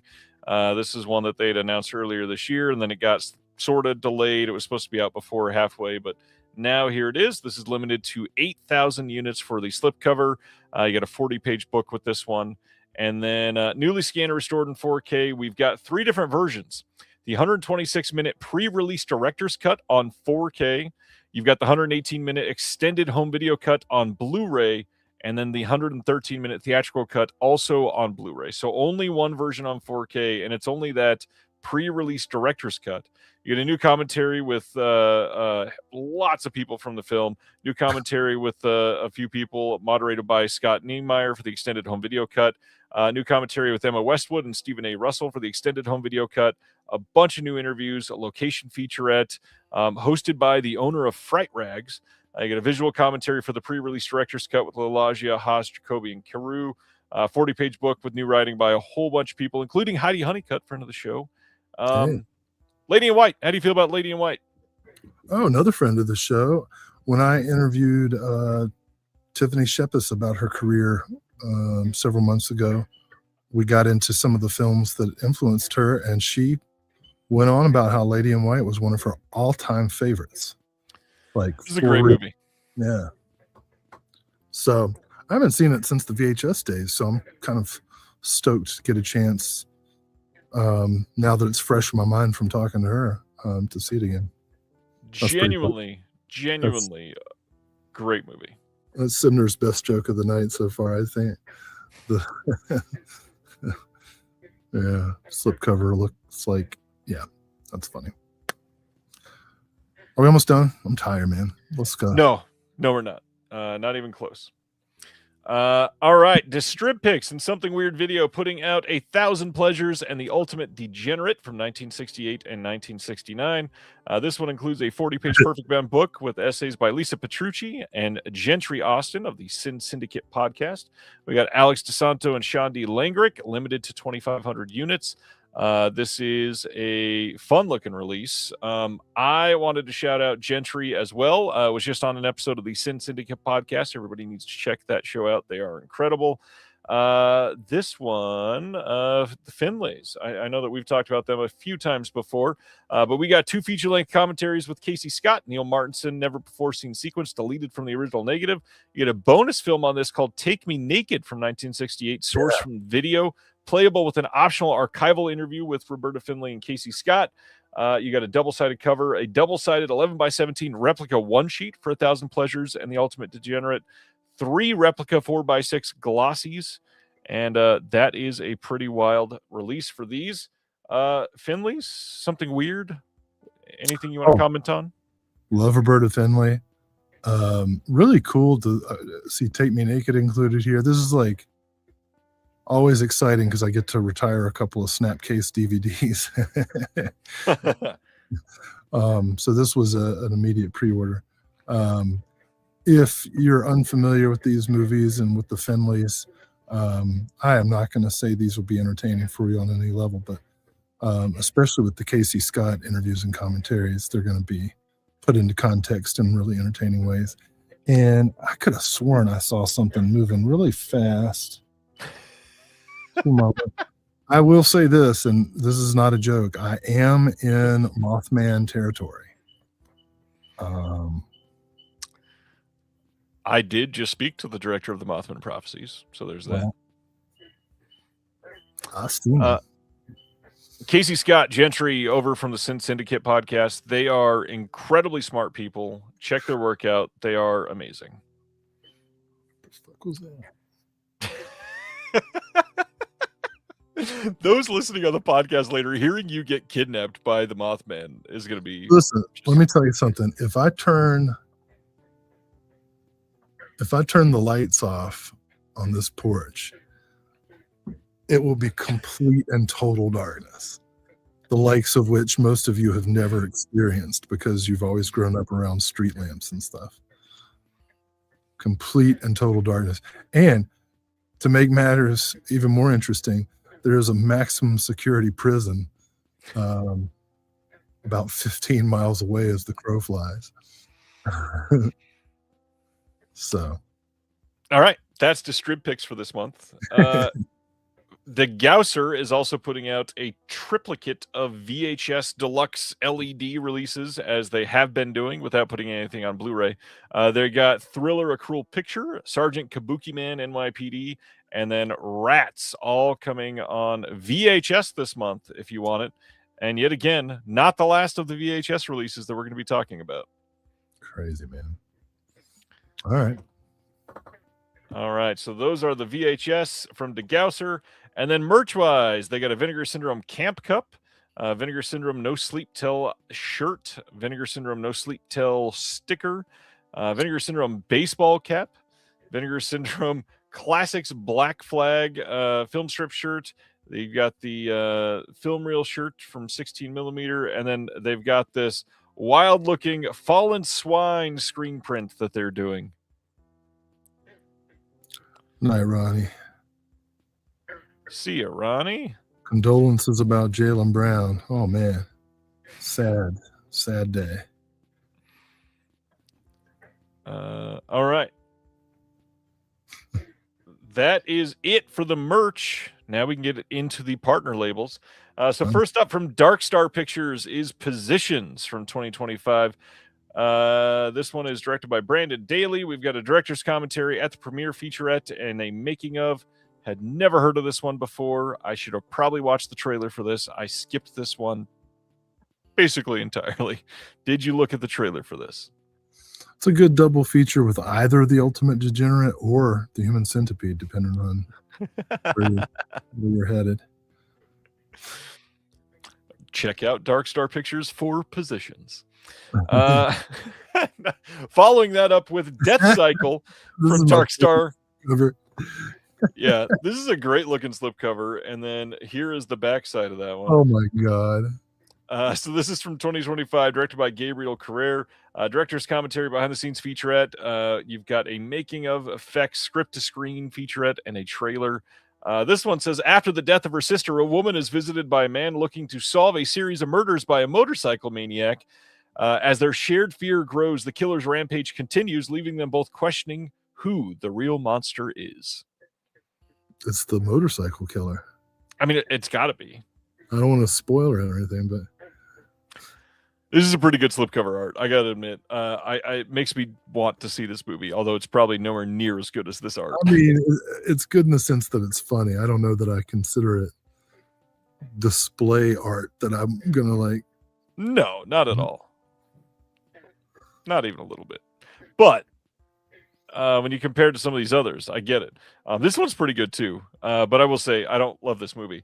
So Shudder is releasing Abraham's Boys, a Dracula story from last year.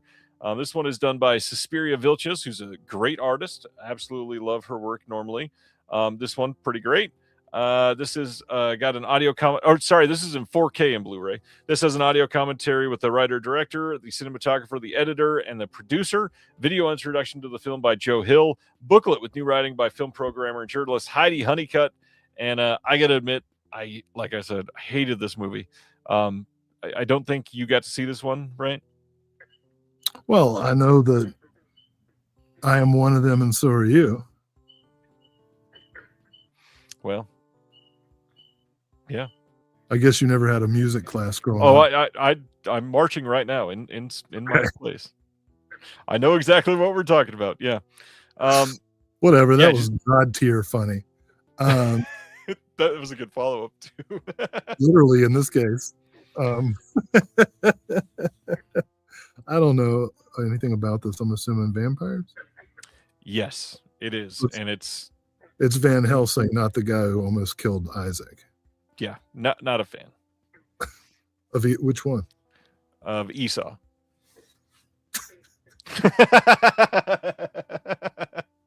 Hey, could be worse, man. You could be anus. Oh, Christianity. All right. Next, Shudder releasing The Demon Disorder from 2024. This one says when their youngest brother is believed to be demonically possessed, two estranged brothers reunite to confront a dreadful family secret. Know nothing about this one. Directed by Stephen Boyle. Commentary with the director Stephen Boyle behind the scenes of The Demon Disorder, Creaturette, making of the creature effects, and a booklet with new writing by Mary Beth McAndrews. You watch a lot of Shudder stuff. Have you seen this one? I don't actually watch a lot of Shudder stuff. I've been like thinking about the fact that I don't watch enough Shudder stuff, and I'm like, how is that possible? But like whenever I watch anything on streaming, it's usually like some mainstream movie that I feel like I have to watch that's new. And Shudder stuff falls through the cracks somehow. I'm really more concerned about the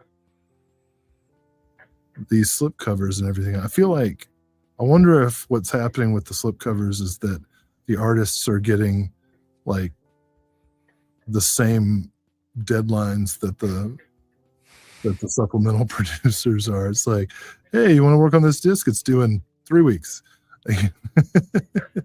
Which, by the way, just happened to us. So that is very much a common thing. Never Deaf Crocodile. They give long lead times, which we completely squander. But of which I am late on one right now. Sorry, Craig. But yeah, so I don't know about these slipcovers, and I don't know anything about the Demon Disorder. So all right. I guess I'll add it to my Shudder queue and eventually watch it. Next up from Watermelon Pictures, All That's Left of You from 2025. This one says a Palestinian teenager is swept into a protest that changes the course of his family's life. Reeling from its aftermath, his mother shares the story that led them to this fateful moment, tracing the hopes and heartaches of one uprooted family over 7 decades. For this is good, never seen it. Got a conversation with the writer, director, and the executive producer on here. A 60-minute documentary directed by Bilal Al-Khatib. And that is it on this one. But yeah. I'm really glad they don't have a cartoon slipcover for it. I would agree there. This would be a weird one to get Johnny Rotten or whatever his name is to do a slipcover on it. Yeah, this looks really interesting. I mean, you know, Palestinian cinema in general is relatively newly available, so it's a lot of perspectives that are worth exploring. We'll talk about that more in a little bit. Next, Circle Collective from 2009 putting out An American Affair. This one, in Cuban Missile Crisis era Washington, a 13-year-old boy's infatuation with the mysterious female neighbor sets the stage for love, loss, intrigue, and the assassination of a president.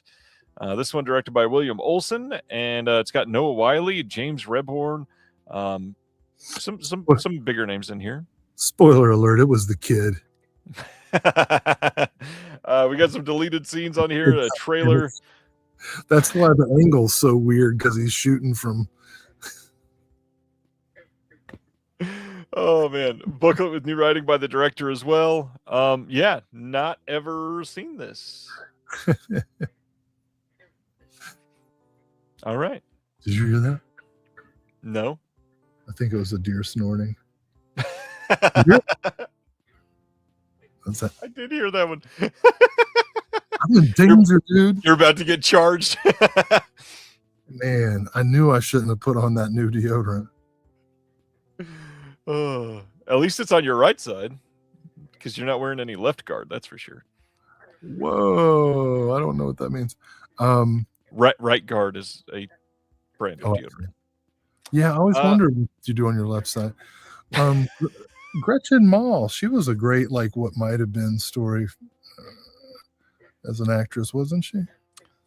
Like could have been like she could have been a major star. I mean, she had a long career and everything. I think she's still acting, but I mean, I feel like she could have been a star. You don't know Gretchen? Well, see, that's what I'm saying. Yeah, could have been. All right. Hey, let's talk about Jess Franco. Delirium Home Video putting out barbed wire dolls. Finally, this is one that we have known that they were working on for quite some time. God, I love censoring things for YouTube. Yeah, this is like a Barb and Himmler.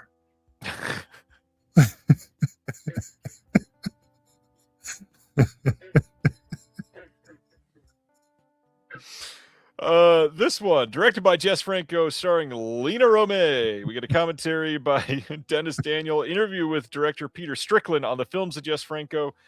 We got the Women in Prison films of Jess Franco featurette, interview with Jess Franco, Lena Romay, and Erwin C. Dietrich. Barbed wire dolls. How does this fall in the oeuvre of Jess Franco for you, Will?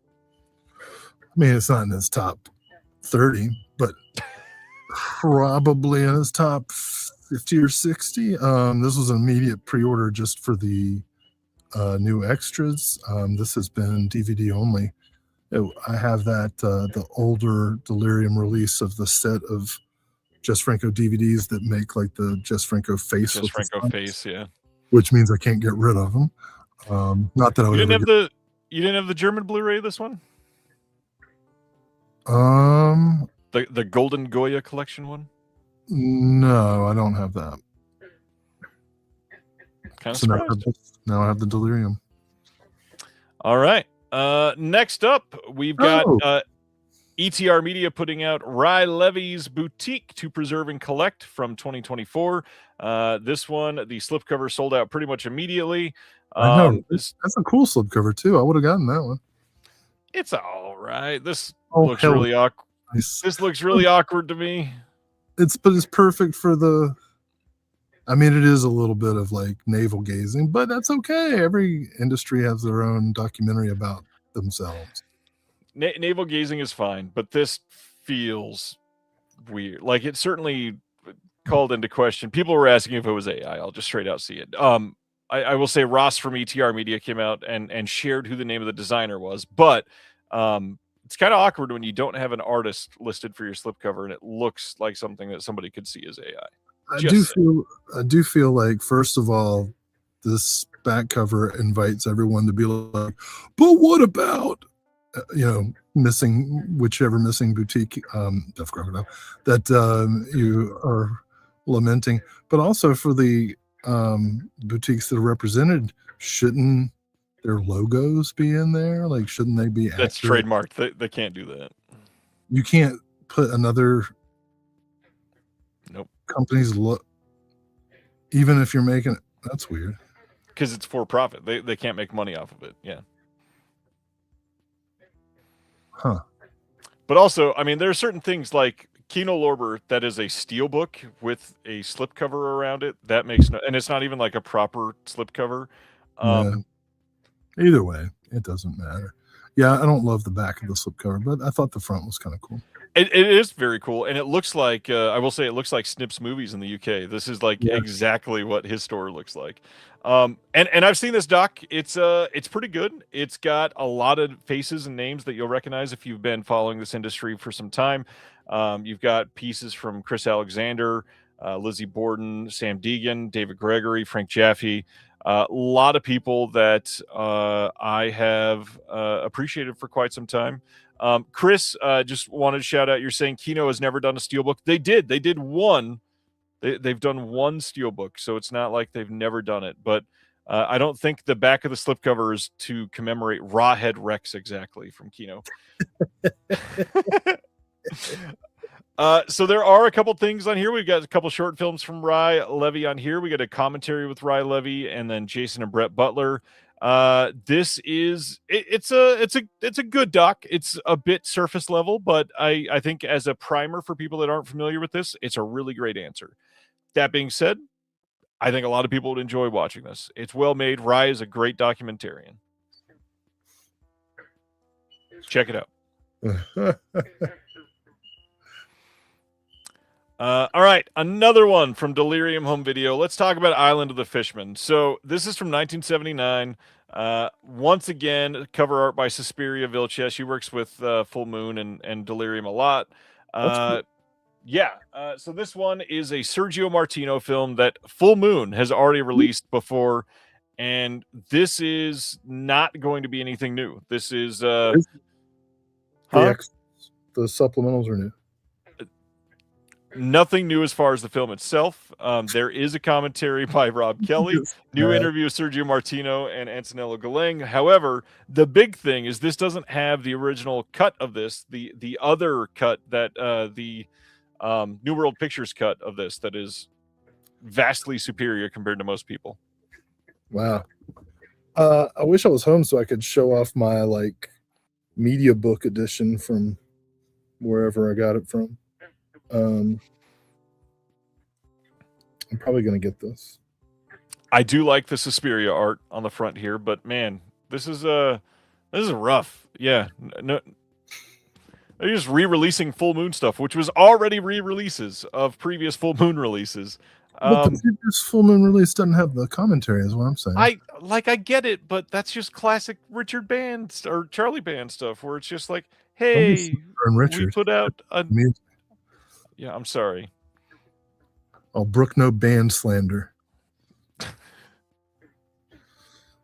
Anyways, that's the Island of the Fishmen. Next, Castration Movie Anthology number 2, The Best of Both Worlds from Muscle Distribution is out now. Another one with a slipcover, pretty much sold out immediately. Castration Movie has been a big movement and has taken off, quite popular now. This one, 5 hours combined of the film here. You got 2 Region A Blu-rays, you got a commentary with Louise Weird and a bunch of the filmmakers associated with this. Another commentary as well. You got a third commentary with the producers and Louise again. You got short ends from this, which is a compilation of some of the making of that they were working on, some of the short stuff that they had comprised. There is a world tour anthology, The Best of Both, and then a question and comment. Do you want a music video? And some more. Booklet with essays by Logan Ashley Kisner and the star Lex Walton. Have you checked out anything on Muscle yet or know anything about the Castration Movie? I have not yet, but I shall. Check it out. I feel like if I don't, I'm like a bad guy.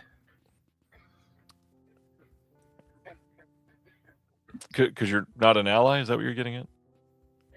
I guess so. And with the slipcovers gone, it kind of seems literal. Touche. Next up, Dark Sky Films putting out Citizen Sleuth from last year.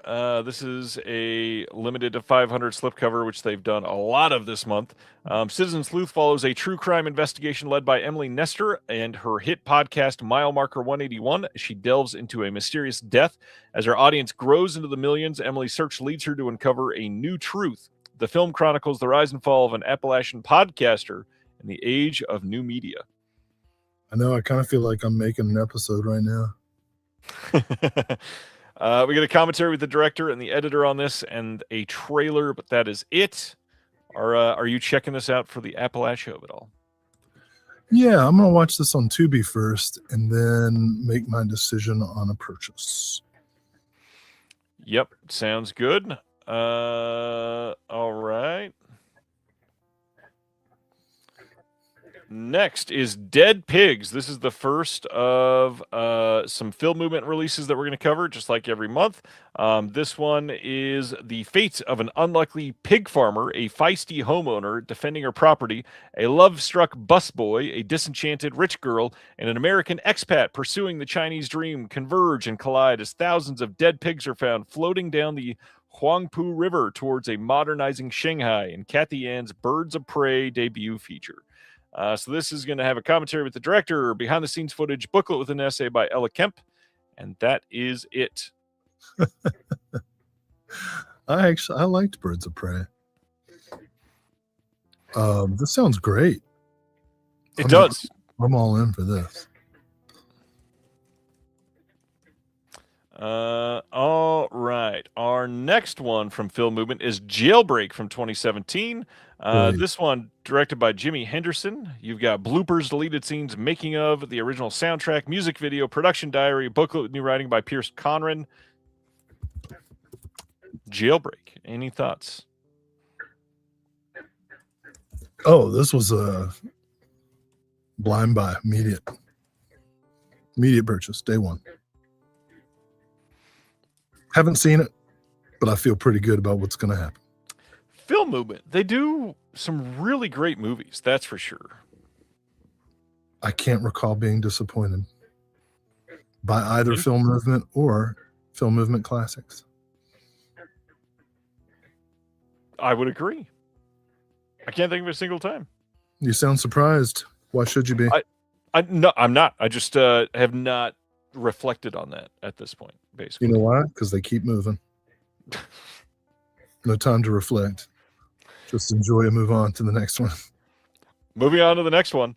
Another Film Movement title, Peaches Goes Bananas from 2024. Maybe the oddest censoring I've had to do on the back of a slip ever. This one says, for 17 years, director Marie Lozier has followed the trailblazing, provocative, and taboo-shattering career of artist and musician Peaches.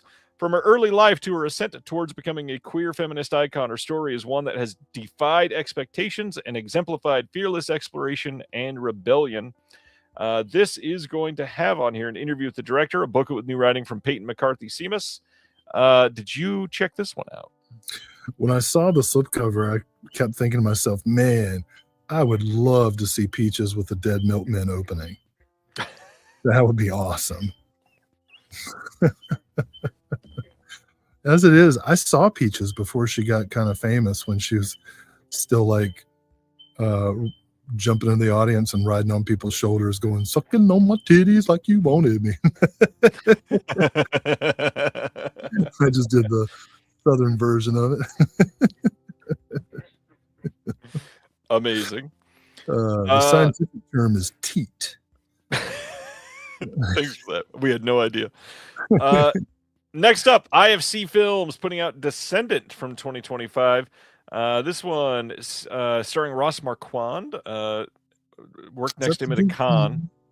Walking Dead. Oh, the handless guy. He does cons all the time. I'm sure he's been at least one or three that you've been at. No, dude, I would have seen him.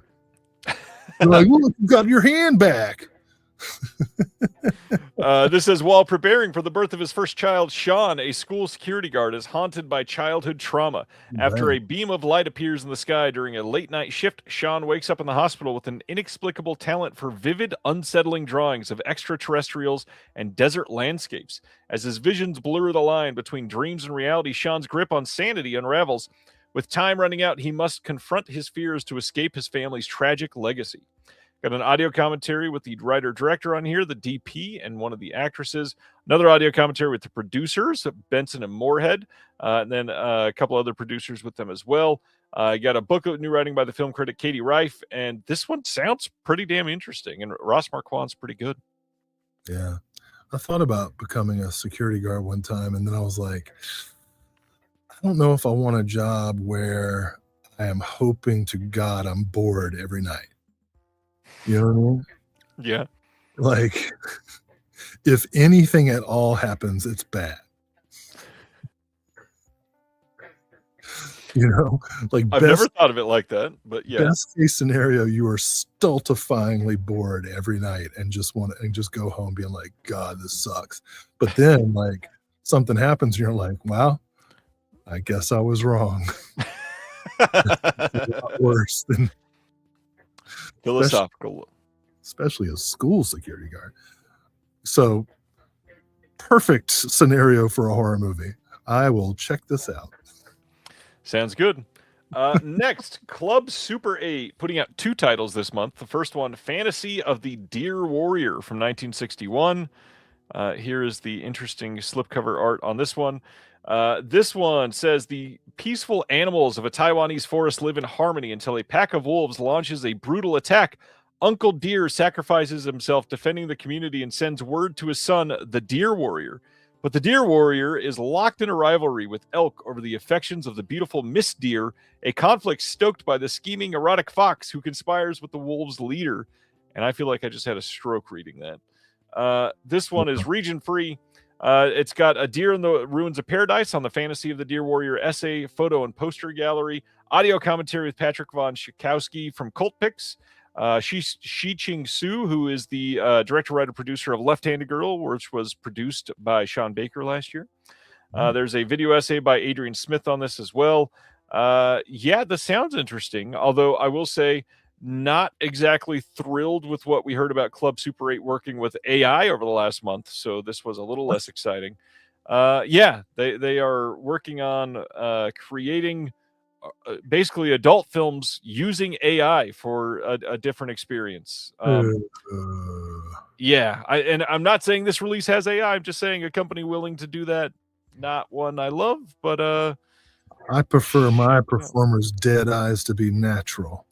Right? I also feel like this movie is happening all around me right now. Was that Miss Deer snorting at you earlier? Yeah. All right, the other Club Super 8 title for this month is My Troubles with Comics from 2025. This one says it's a Swedish live-action comedy filled with dark humor and vulgar dialogue. That was kind of enough for me to at least be interested there. This film has an autobiographical basis and tells the story of how Simon begins a career as a stand-up comedian, but after a series of scandals and unexpected events, is forced to return to his background as a comics artist. It takes place in an environment dominated by cartoonists, shady comic book collectors, and editors, but also within the world of stand-up comedy. This one is region free, has a full music video called Baby Dance, has some deleted scenes, bloopers, censored and uncensored trailer, and that's it. I'm trying to imagine vulgar Swedish dialogue. You should go and fuck yourself. Do you hear what I am saying? You fuck. God. You motherfucker. My goodness. TV Kane says extra ick about the AI adult content. It says it was using magazines where I don't think the people in them consented to being turned into adult videos. They found my brush pile. They found your brush pile and digitized it to make content out of it. They found my neighbor Travis's Cherry magazine from 1992. Yeah, not a great look on the AI stuff at all. Wow. Yeah. Don't get it. Next up, Saturn's Core, who we mentioned earlier, is putting out Flesh Eaters from Outer Space from 1989. This is a this photo from the back of the slip is a picture that has made its way around the internet quite some times. That's slip cover. That's how you do it. So many people have never known what this is actually from. Well, now you know, from Flesh Eaters from Outer Space. Duh. I tell you what, I have never been disappointed with a Saturn's Core slipcover. Way to go. I agree. This says it's a mind-shattering analog splatterfest that blissfully unfolds amidst the late 80s shopping malls, rock clubs, and shorelines of Ocean and Monmouth County, New Jersey. Flesh Eaters from Outer Space, a.k.a. A Taste for Flesh and Blood, marked the headbanging SOV feature debut of legendary Neptune, New Jersey-based writer-director Warden F. Disbrow, who also did Invasion for Flesh and Blood and Scarlet Moon. This is a new transfer from the 3/4-inch Video Master. We got a bunch of commentaries, new 2026 interview, extended 120-minute VHS cut, archival interviews, Super 8mm short from 1981, visual essay by Heather Drain. You get a booklet on here with writing by Heather Drain and a bunch of other writers. Yeah, this looks like it is stuffed to the gills in multiple ways. Yeah. Sweet. Next up, The Frontier is out on Blu-ray now from Decanalog. This is from 2015. Stars Jocelyn Donahue, who's pretty great. You get a commentary on here with the director Oren Shai and the co-writer Webb Wilcoxon, moderated by Elric Kane. You got interviews with the actors Jocelyn Donahue, AJ Bowen, and Jim Beaver. 8mm behind-the-scenes footage by Elric Kane as well. Interviews with a handful of people associated with this. Essay by David N. Meyer, and yeah, very interested in this one for sure. like the slip, like the sound of the movie. I don't understand the sentence on the back cover. That's just There's only one way out of a 4-way split. literally walking down the middle, right? Death, I guess. I don't even know what that is. What's a 4-way split? That's just like being fair. Yeah, Is that like being drawn and quartered? I'm not sure. Or is that like a cheerleader move? What is that? What is a 4-way split? That's not like poker. What is that? Is that a you get that at a malt shop? I love this deep dive. There's only one way out of a 4-way split. All right, yeah. Just like Chris is saying on Facebook, this did have a Kino Lorber release at one point, but that is long out of print, and here it is now on Blu-ray from Decanalog. Head to the frontier. Next up, Good Manners from 2017, getting a Blu-ray from Icarus Films. This one is, let's see, set in Sao Paulo. The film follows Clara, a lonely nurse from the outskirts of the city who is hired by mysterious and wealthy Anna to be the nanny of her soon-to-be born child. Against all odds, the two women develop a strong bond, but a fateful night marked by a full moon changes their plans. This is Region A Locked. Got a commentary from Sheila Rowan Legg and Carolyn Morichet. We got a 12-page booklet with an essay by Nicholas Pedreco Setzer, Making of a Werewolf, 2 minutes behind-the-scenes video. Got a 15-minute short from 2007. We got a 24-minute short from 2012. And this sounds super interesting. I do like the art on this one quite a bit. Yeah. It'd be a good way to get us all excited about werewolf. Yeah, did you see the trailer for that one? No, but I can't stop laughing because like the central joke of this old Mystery Science Theater episode of Joe Estevez's werewolf is that one of the actresses keeps pronouncing it werewolf. Yeah. So every time I see the new Dave Eggers movie, all I get is like Tom Servo going werewolf in my head. But I don't think Eggers has any humor in his film. Yeah, Basically, probably not. Based on that trailer. I guess in real life it wouldn't be funny. All right, next up, one that I'm quite excited about. Connie releasing The House of 72 Tenants from 1973. Here is the slipcover on this one. This says, a water dispute compels the colorful renters of a tenement building to resist the abusive landlady looming over their heads. Director Chor Yoon, who also did Intimate Confessions of a Chinese Courtesan and The Magic Blade, tasked with remaking a 1963 film adapted from a Shanghainese play, insisted on staging his own version in Cantonese, convinced it would best connect with his audience. His instinct was right. This comedic Hong Kong miniature featuring a cast of beloved TVB actors becomes the highest grossing film in 1973, outpacing even Bruce Lee's Enter the Dragon, with a tale of community building and everyday solidarity. Remember today for its trove of star cameos, expert set-bound mise-en-scène, and influence on Stephen Chow's 2004 Kung Fu Hustle.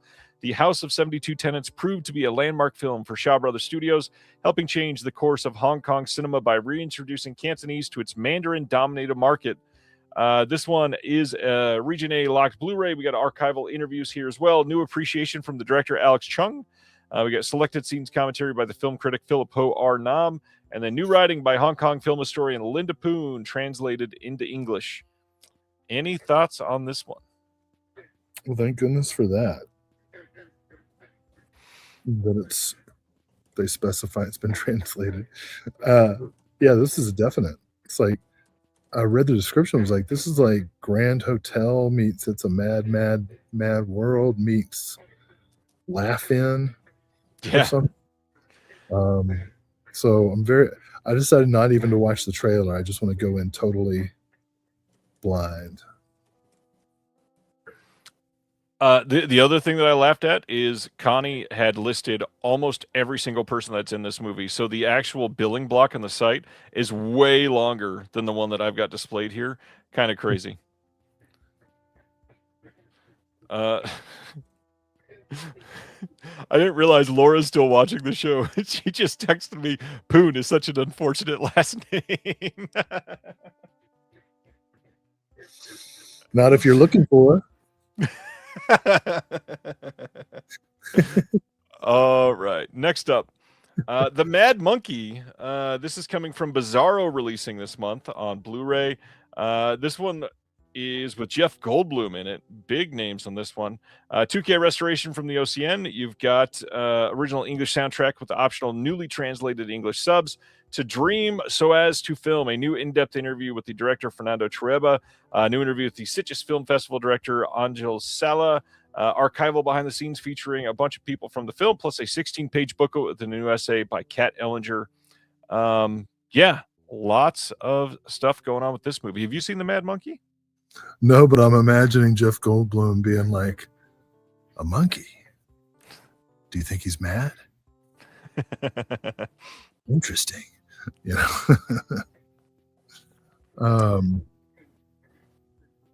Fascinating. Yeah, I don't know. Seems like I should see this. I've loved what Bizarro's done so far. Curious about this one. Book, so if you know what I mean. Love that we're still getting Tony Stella art too, by the way. And from the grave.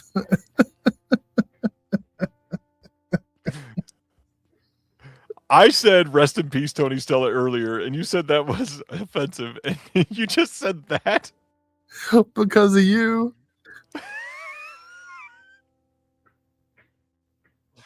Oh, Will. Next come on.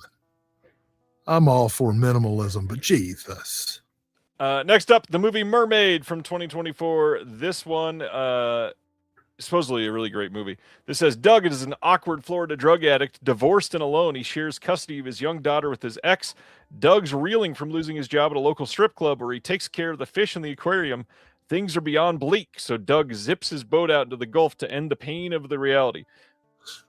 But at his lowest point, wait, he takes care of stripper fish. you know what? You know what I bet they are? Groupers. Oh my goodness. But at his lowest point, he discovers an injured mermaid creature clinging to life. For Doug, it's a sign from the universe, so he brings her home, gives her shelter in his tub, and begins to nurse her back to health. He even names her Destiny. As their rapport blossoms, word of his secret gets out, and he is forced to protect his new friend by any means necessary. This is starring Johnny Pemberton, who's always really funny. It's got Kevin Nealon in this, Robert Patrick, Kevin Dunn, Tom Arnold. Yeah, this is Region A Lock Blu-ray. You get a film photo gallery, behind-the-scenes photo galleries, commentary with the writer and director, and that is it on this one. But this one sounds pretty fun. Kevin Nealon doing like Mr. Subliminal. With the mermaid. Feet. Sounds good. Okay, cool. I am going to butcher the way this is pronounced because I don't speak French. 1-2 Special putting out Miroirs. How do you say it? Miwa. Mima. I think it's Miroir. Miroirs, number 3. That sounded like Klingon. This is from 2025. God, I'm awful at French. Silent Mandible says it's Mirwower.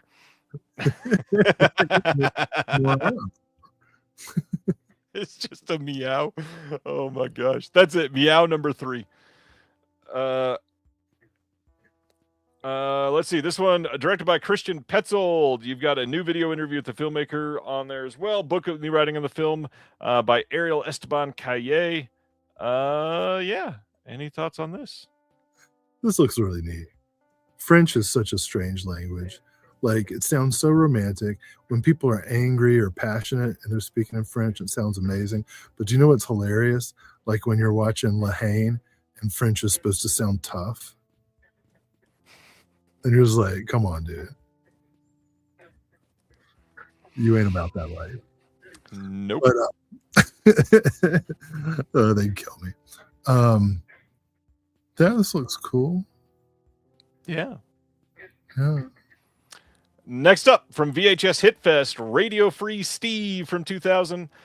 This one, designed by Earl Kess Jr., says, in an apocalyptic wasteland, a pirate radio host fights off mutants and FCC assassins while he travels across America to Hollywood, blasting his illegal broadcasts along the way. It's Road Warrior meets Smokey and the Bandit. This is a unique and hilarious post-apocalyptic indie epic that features a wide array of familiar faces. Directed by Jules Beasley. This has a commentary by Jules and some of the actors from this, some interviews with people from the film, behind the scenes footage, promo galleries, music videos. Yeah, all kinds of stuff on this one. Radio Free Steve. Is this one that you're into? I mean, it looks cool. Dude with a hot car and a crossbow. What more can you ask for? I guess the ability to play your radio station wherever. Yeah. Oh, now I've done it. Are we done? No, far from it. Damn it. Next up, from several futures, we've got The Razor's Edge from 1985. This says, set amid the Lebanese Civil War, Saab's fiction feature debut centers the unlikely bond formed between Karim, a 40-something painter, and Samar, a teenager who grew up in war-torn Beirut. This is going to have two newly restored short films by Saab that are children of war from 76 and Lebanese hostages of their city from 82. A trailer plus a booklet with a new essay by Cece Peng. The new artwork here is by Tyler Rubenfeld, who's a great artist. Love the work on this slip, actually. Yeah. Have you seen this one? No, this is right in the cart for me. Yeah, this one sounds incredible. Several futures. I don't know that I've got anything from them, but they are definitely interesting. Well, hopefully one of your futures will involve ordering something. Maybe. Got so much censoring this month. Next up from Umbrella is Scobie Malone. This is from 1975. Long overlooked. The gun's always allowed. Let's see. Long overlooked piece of 70s Australian crime cinema. Scobie Malone is a stylish blend of murder mystery, political intrigue, and saucy entanglements. This one directed by Terry Olson. You've got an audio commentary by Stephen Vag and Justin King. What? After Poon, it made sense. It's Stephen Vag. Interview with the producer and Scobie script supervisor, Sue Milliken. Extended interviews with the actors Jack Thompson, Judy Morris, and Victoria New. I believe this was released by Umbrella as well. In Australia. I mean, this is Umbrella doing it here, but yeah, they're the ones that have the extras and all that produced already, so it makes sense. Yeah, book of the essay by John Charles. Never seen this one. You know, censorship is so weird. You got a gun and you got boobs. And one of those you put in your mouth and it's the source of life. And the other one You put in your mouth. very frowned upon. But I feel like we have our priorities all mixed up. Speaking of mixed up, that was your cue to. The show about the show is the next release. This is from Factory 25. The show about the show is a 24-part television series. That would be the whole. What just happened would be the plot of the whole episode of the show about the show. This is a 24-part television series about a filmmaker who persuades a local cable station to give him money to make a show whose premise is that every episode will be about the making of the previous episode. This has some names that you might recognize associated with this one, like Matt Grady, who is from Factory 25. Kevin Corrigan's here, Bill Morrison, Owner Tuchel, Eric Cohn, Joe Swamber, Jim Cummings. Lots of fun names associated with this. You got all 25 episodes of the show about the show. You got a Vice pilot for this and a 32-page booklet with essays by a whole bunch of people. I mean, this sounds fun. I'd like to see this. I don't know if I need to own it.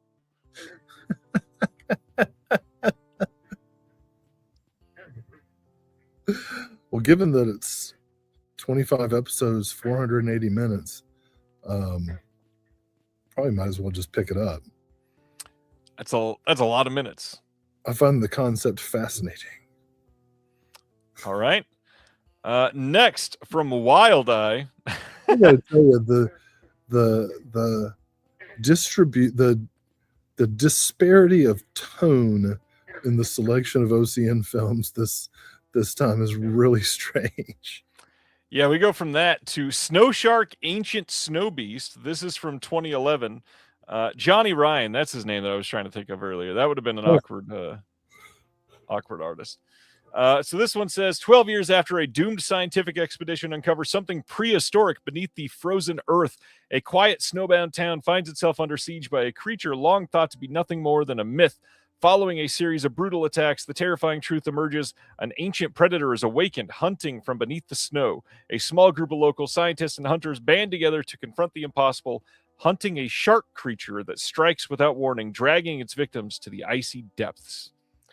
This has there's a warning. You see the fin.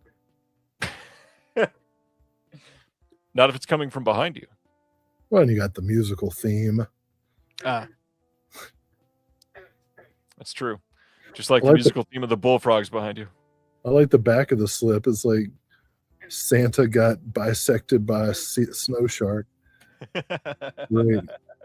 New children's song. Which, by the way, to pull this off, not only does the shark have to be going like 843 miles an hour at least, but Santa already had to be laying on the snow for it to occur like this.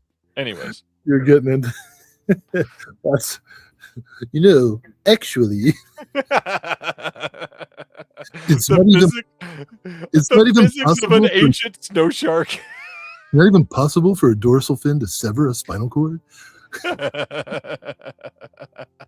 He'd have to be going like Mach 1. Not quite that fast. All right, it's impossible in the Arctic Sea. New commentary from the director and the actors from the film. 2012 archival commentary, behind the scenes documentary, bunch of interviews that were archival from this one, some short films. Looks like a Wild Eye release. Get out of here. Okay. I'm going to get out of here to the next one, which this might be the most Wild Eye looking release at all time. They are putting out 2015's Sodomaniac. Did you take a look at this yet? So, look, I don't want to be judgy, but I try not to mix giant knives with my sodomy. Well, call me old-fashioned, call me traditional. Let's take a look at the back of the slip. And yes, boy. That is what you think it is. I do like the ass reflection of the knife here. Oy, oy, oy. Soundtrack by Cannibal Corpse. I don't even know what to say about this. Yeah. Pick it up. So this says, sporting a grotesque ass mask and a strap-on from hell, the Sodomaniac tears through the pack in a barrage of depraved, over-the-top carnage and vengeance that pushes all slasher tropes to their outrageous extremes. I don't even know what the segue is going to be. After this, it's going to be a historical epic, I promise. You've got lots of extras on this. 2025 commentary with Katniss and Sarah Casey, multiple archival commentaries, outtakes, because of course there's outtakes. The original ending, featuring the original end, the complete score, drinking game, music video, toy commercial, because of course there's a Sodomaniac toy commercial. Does it come with a little donut pillow? You can blow up. 16-page liner notes booklet and a folded poster. I don't even know what to say about this. Yeah. I feel like the poster should be rolled. Now, did you go and watch the trailer for this or look at any of the stills from the film on this one? I did not. Now, Not on purpose. I just didn't get to it. I don't mean to be like weird about it, but let's take a look at a still from the film. I feel like you do. This is an actual still from the film. Uh-huh. This looks What's the wild. I don't get it. What's your deal? That I'm allowed to show that on this show, and that's not a problem, but I had to censor the nipples of a peach. Peaches earlier. Anyways. So that was Sodomaniac. Please don't do the movie I think it might be. Let's see what it is. Oh, thank God. All right. From AGFA, Teenage Riot Video Party.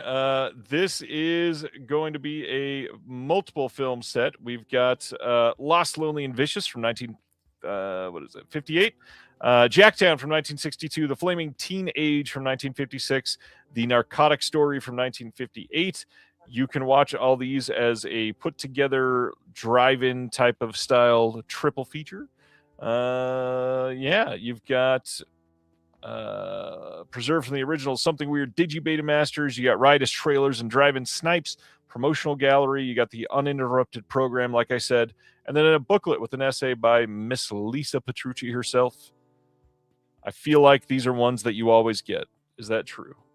You know what's so weird when you watch movies like this is that these are baby boomers. The generation that we're like so pissed at all the time. That's these guys. Yeah. And we're right. Well, and we get these AGFA collections and we're looking at them, we're like, wow, far out. These guys were really happening. And something happened along the way. I don't know. Well, you know what happened along the way? Some really great animation that's being put out by Canadian International Pictures of Tiki Tiki from 1971. This looks incredible. So this is a group of monkeys, including a director loosely inspired by Dennis Hopper's Easy Rider persona, struggle through various trials and tribulations while making an epic adventure film in the psychedelic and satirical look at the Hollywood counterculture of the early 70s. Directed by Gerald Potterton, who earned multiple Oscar nominations for his work at the National Film Board of Canada, contributed to Yellow Submarine and later directed Heavy Metal. This is an outrageous and inspired feat of cinematic imagination. This looks so much better than Heavy Metal even. Like, I'm dying to see this.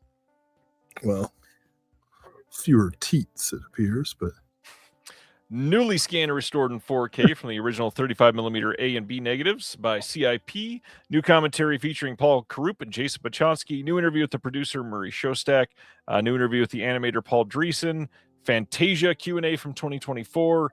You get a demo reel from 1972. 5 short films directed by the director. Making movie history, Gerald Potterton speaking on that for 5 minutes from 2014. 3 NFB short films with animation by Potterton as well, plus a booklet with a new essay by animation historian Ross Anderson and a new essay on A Ball at 66 by Olga Igovora.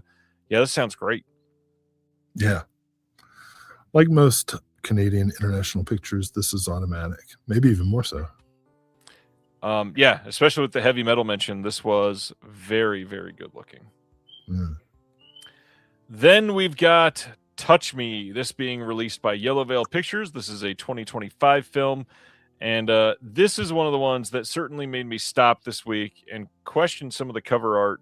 I love that. Look at that guy. You can touch me anytime you want, buddy. Look at that. What is going on with the left arm there? Those are pinchers, apparently. It's clearly AI.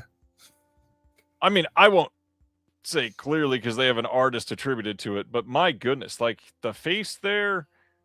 Alfred Ignatius? Yeah, I don't think so. It's Puchemin is the artist name, supposedly. Well, Puchemin needs to work on drawing hands.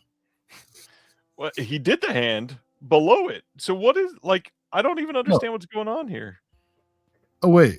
Zoom in again. I don't want to slander Poochie Man. What could that be? I tried to decipher this for so long yesterday. Can wrists have foreskin?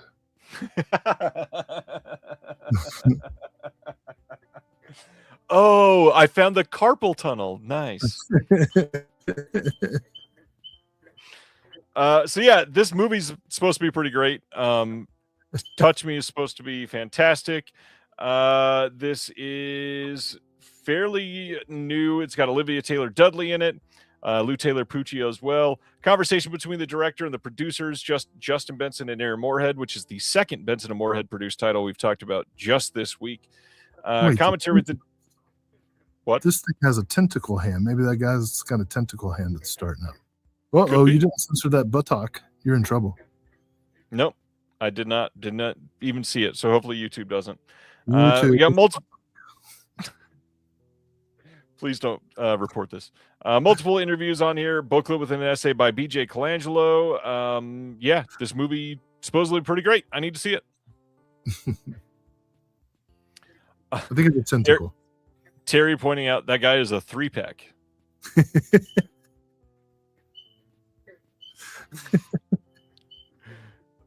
Next up from Willa, the voice of Hind Rajab from 2025.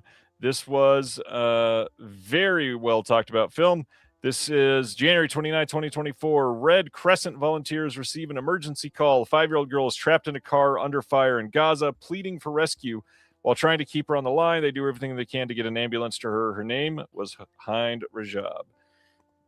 Panel at the UN headquarters in New York is a featurette on this. Plus, we've got Christiane Amanpour and Cather Ben-Hania on CNN speaking on this in an interview. Democracy Now! Interview. We got a Q&A with Jonathan Glazer, Cather Ben-Hania, Motaz Malhiz, and Nadeem Chekarowa. 3 different Q&As on this as well. Booklet with an essay by Siddhanta Dhaka. The voice of Hind Rajab. This is heartbreaking. I just read an interview with the director in Cineast, and it was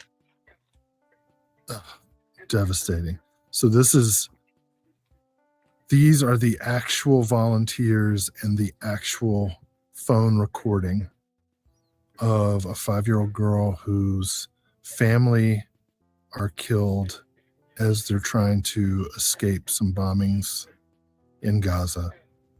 The car is disabled and the child is trapped within it. And she calls the Red Crescent, and these are the actual volunteers kind of recreating what happened. And I guess I don't want to say what happens, but it's horrible. It's a film that is very important and needs to be seen, I guess. But geez, it's hard to talk about. Yeah, this seems like an odd one for OCN to put out, but yeah, well, and I guess this is good. The slipcover sold out like instantly. So, well, they also, again, this was one of the push titles for one of the international Oscars for Best Picture, for Best International. How do you release this with only 500 slips? I don't understand the choices here. well, like, yeah, I ordered the standard. This is gonna be tough. Yep. All right, that is the OCN partner labels. One more. Kim Stim putting out Who by Fire from 2024. This one says a getaway at a secluded log cabin in the forest becomes the site of escalating multi-generational tensions and anxieties in this disquieting, impeccably mounted coming-of-age drama from Quebecois filmmaker Philippe Lesage, who is from Genesis.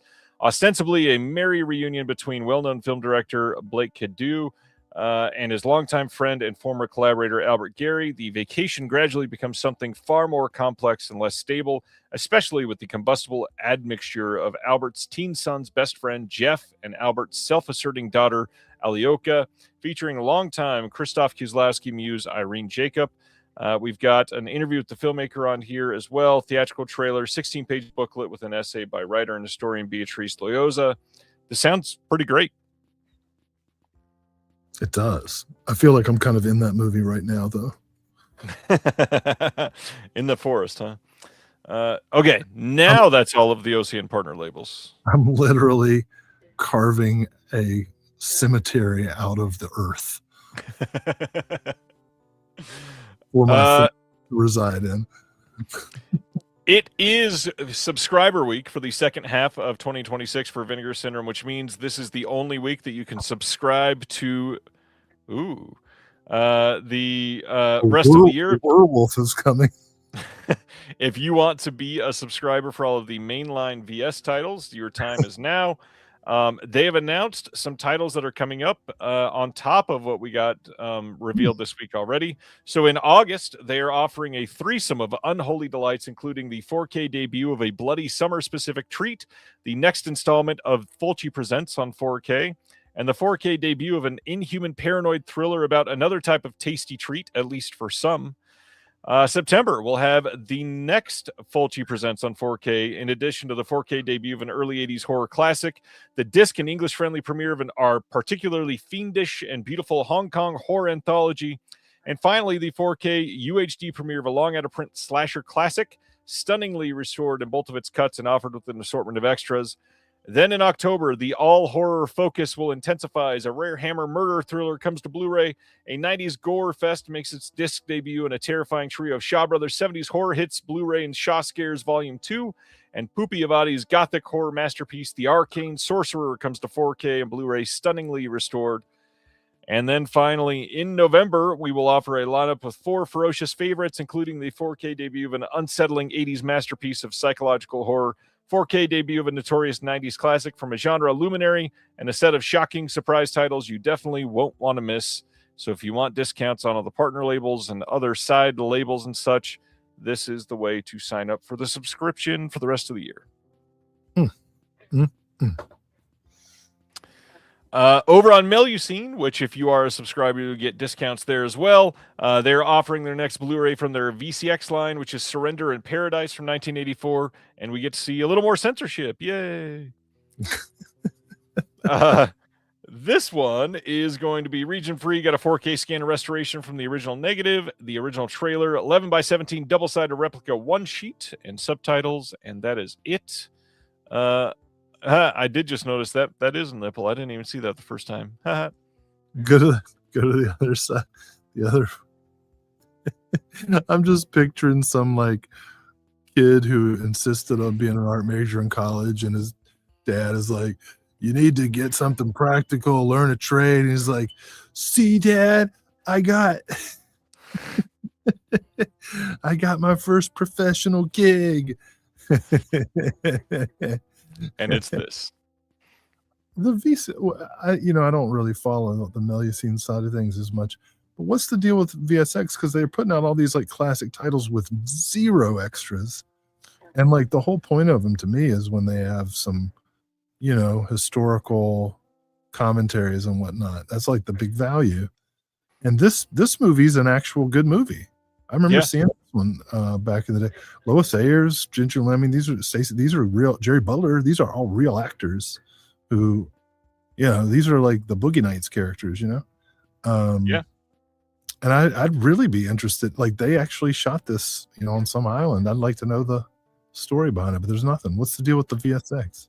Well, and it's VCX, but the first one that they put out was Debbie Does Dallas, and it's got all kinds of extras on it. And then the other ones that they've done have had. I thought it was under. Oh, I remember. That's right. I thought it was strange it didn't get a 4K. That's right. It got 2 different commentaries plus audio interviews and all kinds of other stuff. But yeah, the other ones have gotten nothing, which is wild. Well, for what it's worth, this is a decent movie, I think. Then on the Peakorama line, they are putting out Corruption, Her Name Was Lisa, and the Pink Ladies in a triple feature with even more censorship. This one, 3 films that we've had released by Vinegar Syndrome before, all coming out in a triple feature. There are some extras here. I highly doubt. These are not. These are already. Yeah. This is a weird one. Mm-hmm. And I highly doubt the Corruption disc has Last House on Dead End Street still. Bullshit. Next, just today, they announced Faces of Death Part 2 on 4K as part of their VSA line. And still can't believe we're getting the Faces of Death films on 4K.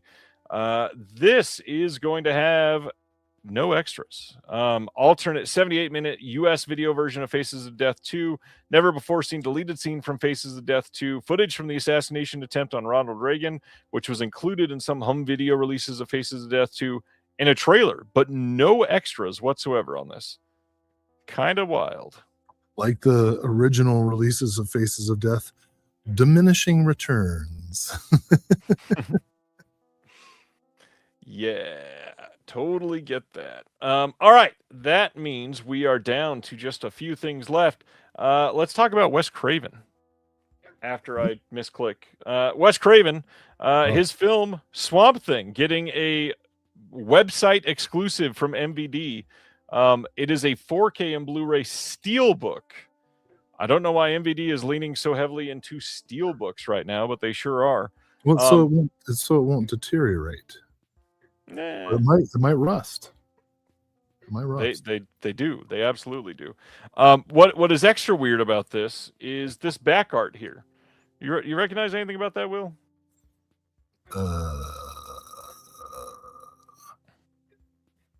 Do I recognize anything about the back art? Of Swamp Thing specifically in that photo? That's the version from the TV show. That is not from the movie Swamp Thing.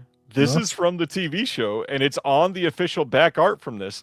Now, Eric from MVD got asked this question in the comment section. Somebody said, is that AI generated? Because that's the TV version. And he said, no. MGM supplied us with this imagery to use. Specifically, even better, MGM doesn't have the rights to the TV show. Oh, so they're supplying art for the TV show.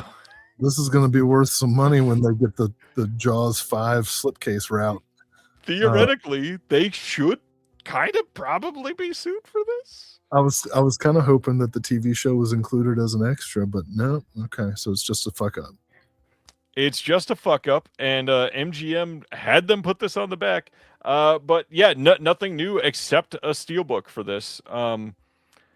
Kind of wild that they're leaning into reissues on steelbook for MVD now, a label that I never expected to be doing steelbook reissues like Scream Factory, but they must see the money on the wall. I mean, the writing on the wall, and yeah, here it is. Well, I'm just glad that Swamp Thing is finally making money. So is Wes. Well, Okay, the last VHS release that we can talk about tonight. Late this summer, Oscilloscope is releasing Obex on VHS. Good movie. I wouldn't need it on VHS, but a good movie. Saw it, liked it. I don't know that one. It's a newer movie. Not a newer movie. James L. Brooks film, 1994, I'll Do Anything. Coming to Blu-ray for the first time from Sony Pictures on August 18th. This has a young Nick Nolte in it, and it's supposed to be pretty good. Tracy Ullman in it as well. Albert Brooks, of course. Yeah, I'll do anything. Are you a Brooks brother? I don't know.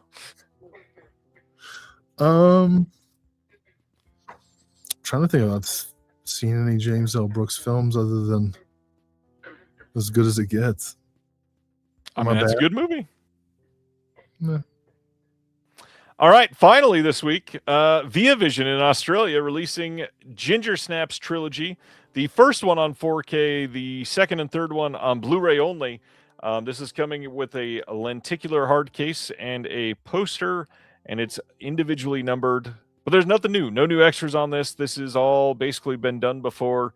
The trilogy itself has never been released like this, where the first one was on 4K and the other two are on Blu-ray in a trilogy.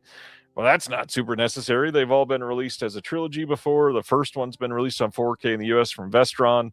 This is just a weird decision, I feel like. Well, like menstrual cycles, Ginger Snaps is periodically re-released. On that note, just in case you forgot what's coming next week, let's talk about that. We've got the Gateway. The Getaway from Shout, Elephant Man 4K from Criterion, The Evil That Men Do from Shout, Fear City from Shout, The Evil Dead 4K Steelbook, which is actually an upgrade in a few different ways. We've got the Drama 4K from A24, Dark Shadows 4K Steelbook from Scream Factory, All You Need Is Kill from Shout, Dead Man's Wire, Strange Journey, The Story of Rocky Horror, Fuse, the Butcher's Blade. I believe that one is actually getting delayed, if I remember right. The Little Princess. What's that? What's up with this ad at the bottom? Anyway, did you not see that? Nope, that's Blu-ray.com being shitty for you. Boo. The School Duel from Altered Innocence. The Little Princess from Film Masters.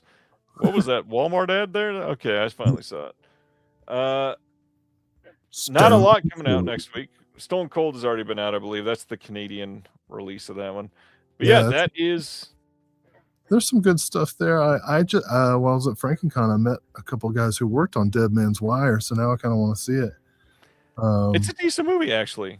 Yeah, I'll check that out. And Fear City, that's great. Another great Abel Ferrara flick. And what are these upgrades on Evil Dead you're talking about? The audio is supposedly a little bit better, and then the aspect ratio is different, if I remember right. Yeah, supposedly it's the best release of the movie so far, but it's the best release of the movie to this point. There will be 19 more of it.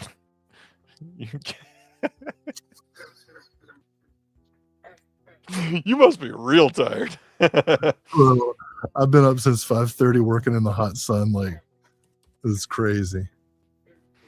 Well, then on that note, let's call it a night. Oh, man. So much great stuff. All right, now on to our topic for the night.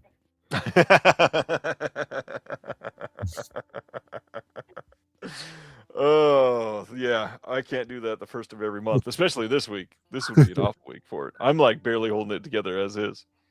Holy cow. Well, I tell you, I've been, as always, I get sucked into the halfway sale and, finding cinematographs with still with the special casing for like 70% off. And I think that's like the third or fourth time you brought up foreskin tonight. I didn't say foreskin. Special casing. Anyways. Oh. Anyway, point being, yeah, a lot of stuff going on. The Mondo, the Arrow, so the Mondo Macabro starts tomorrow. We got the Arrow going. We got Finger Syndrome going. Severin just ended. Great. You talked about that last week, but some pretty choice titles. I mean, not only all that, Barnes & Noble still, not only is it Criterion, they've got the Magnolia sale, they've got 88 film sale, they've got Radiance sale, I think it was. Great googly moogly. Yeah, Mixed Blood is only like $17.99 on 4K from Cinematograph. Man, I picked the wrong week to go destitute. We're going to schedule that for the 18th. We're going to go destitute on the 18th. Just a heads up. Well, thanks everybody. We got some Ryan and I got some great projects coming up soon. I can't wait to announce them. Can't wait to finish them. Check out Riptide / Mask of the Red Death. Not just because we're on it, but like the extras package in general is pretty cool on Riptide. It really is. And by the way, the Argyle Goolsby interview, it's just being like, we've talked about it as an interview. It's not like a 7-minute interview. I can't remember the runtime, but it's like 50 minutes or something. Minutes, yeah. And he talks about like just starting out as a reader and writer of horror stuff. So if you're into, even if you're not a Blitzkid fan, if you're into Gothic literature, yeah, if you grew up reading Poe, if you're into songwriting, just in general, he really gets into his whole process. It's pretty cool. It was a pretty revealing interview, I thought. It was a great interview. You did well with it. Good job. From his home in Connecticut. Oh yeah, and then the reading is on there as well. Yeah, solid disc. Reading was great, and the movie is so much fun. There's so much guitar. There's a great Hellraiser Regis guitar. Michelle McBride from Subspecies is in it. Herbert Lom, Frank Stallone. I mean, it's awesome. Alan Birkinshaw, who wrote Don't Open Till Christmas, and also directed Buried Alive the same year, also with Herbert Lom, Oliver Reed. Yeah, it's super fun. Mask of the Red Death as a goofy slasher with Keytar. Amazing. On that note, thank you all for hanging out this week. Going to be another long week, and excited to see y'all next Thursday. Got a fun guest lined up, and stay safe. Will, anything else you want to shout out for next upcoming month? Enjoy to all of our American listeners. Enjoy the weekend, holiday weekend. And to all of our international listeners, as always, sorry.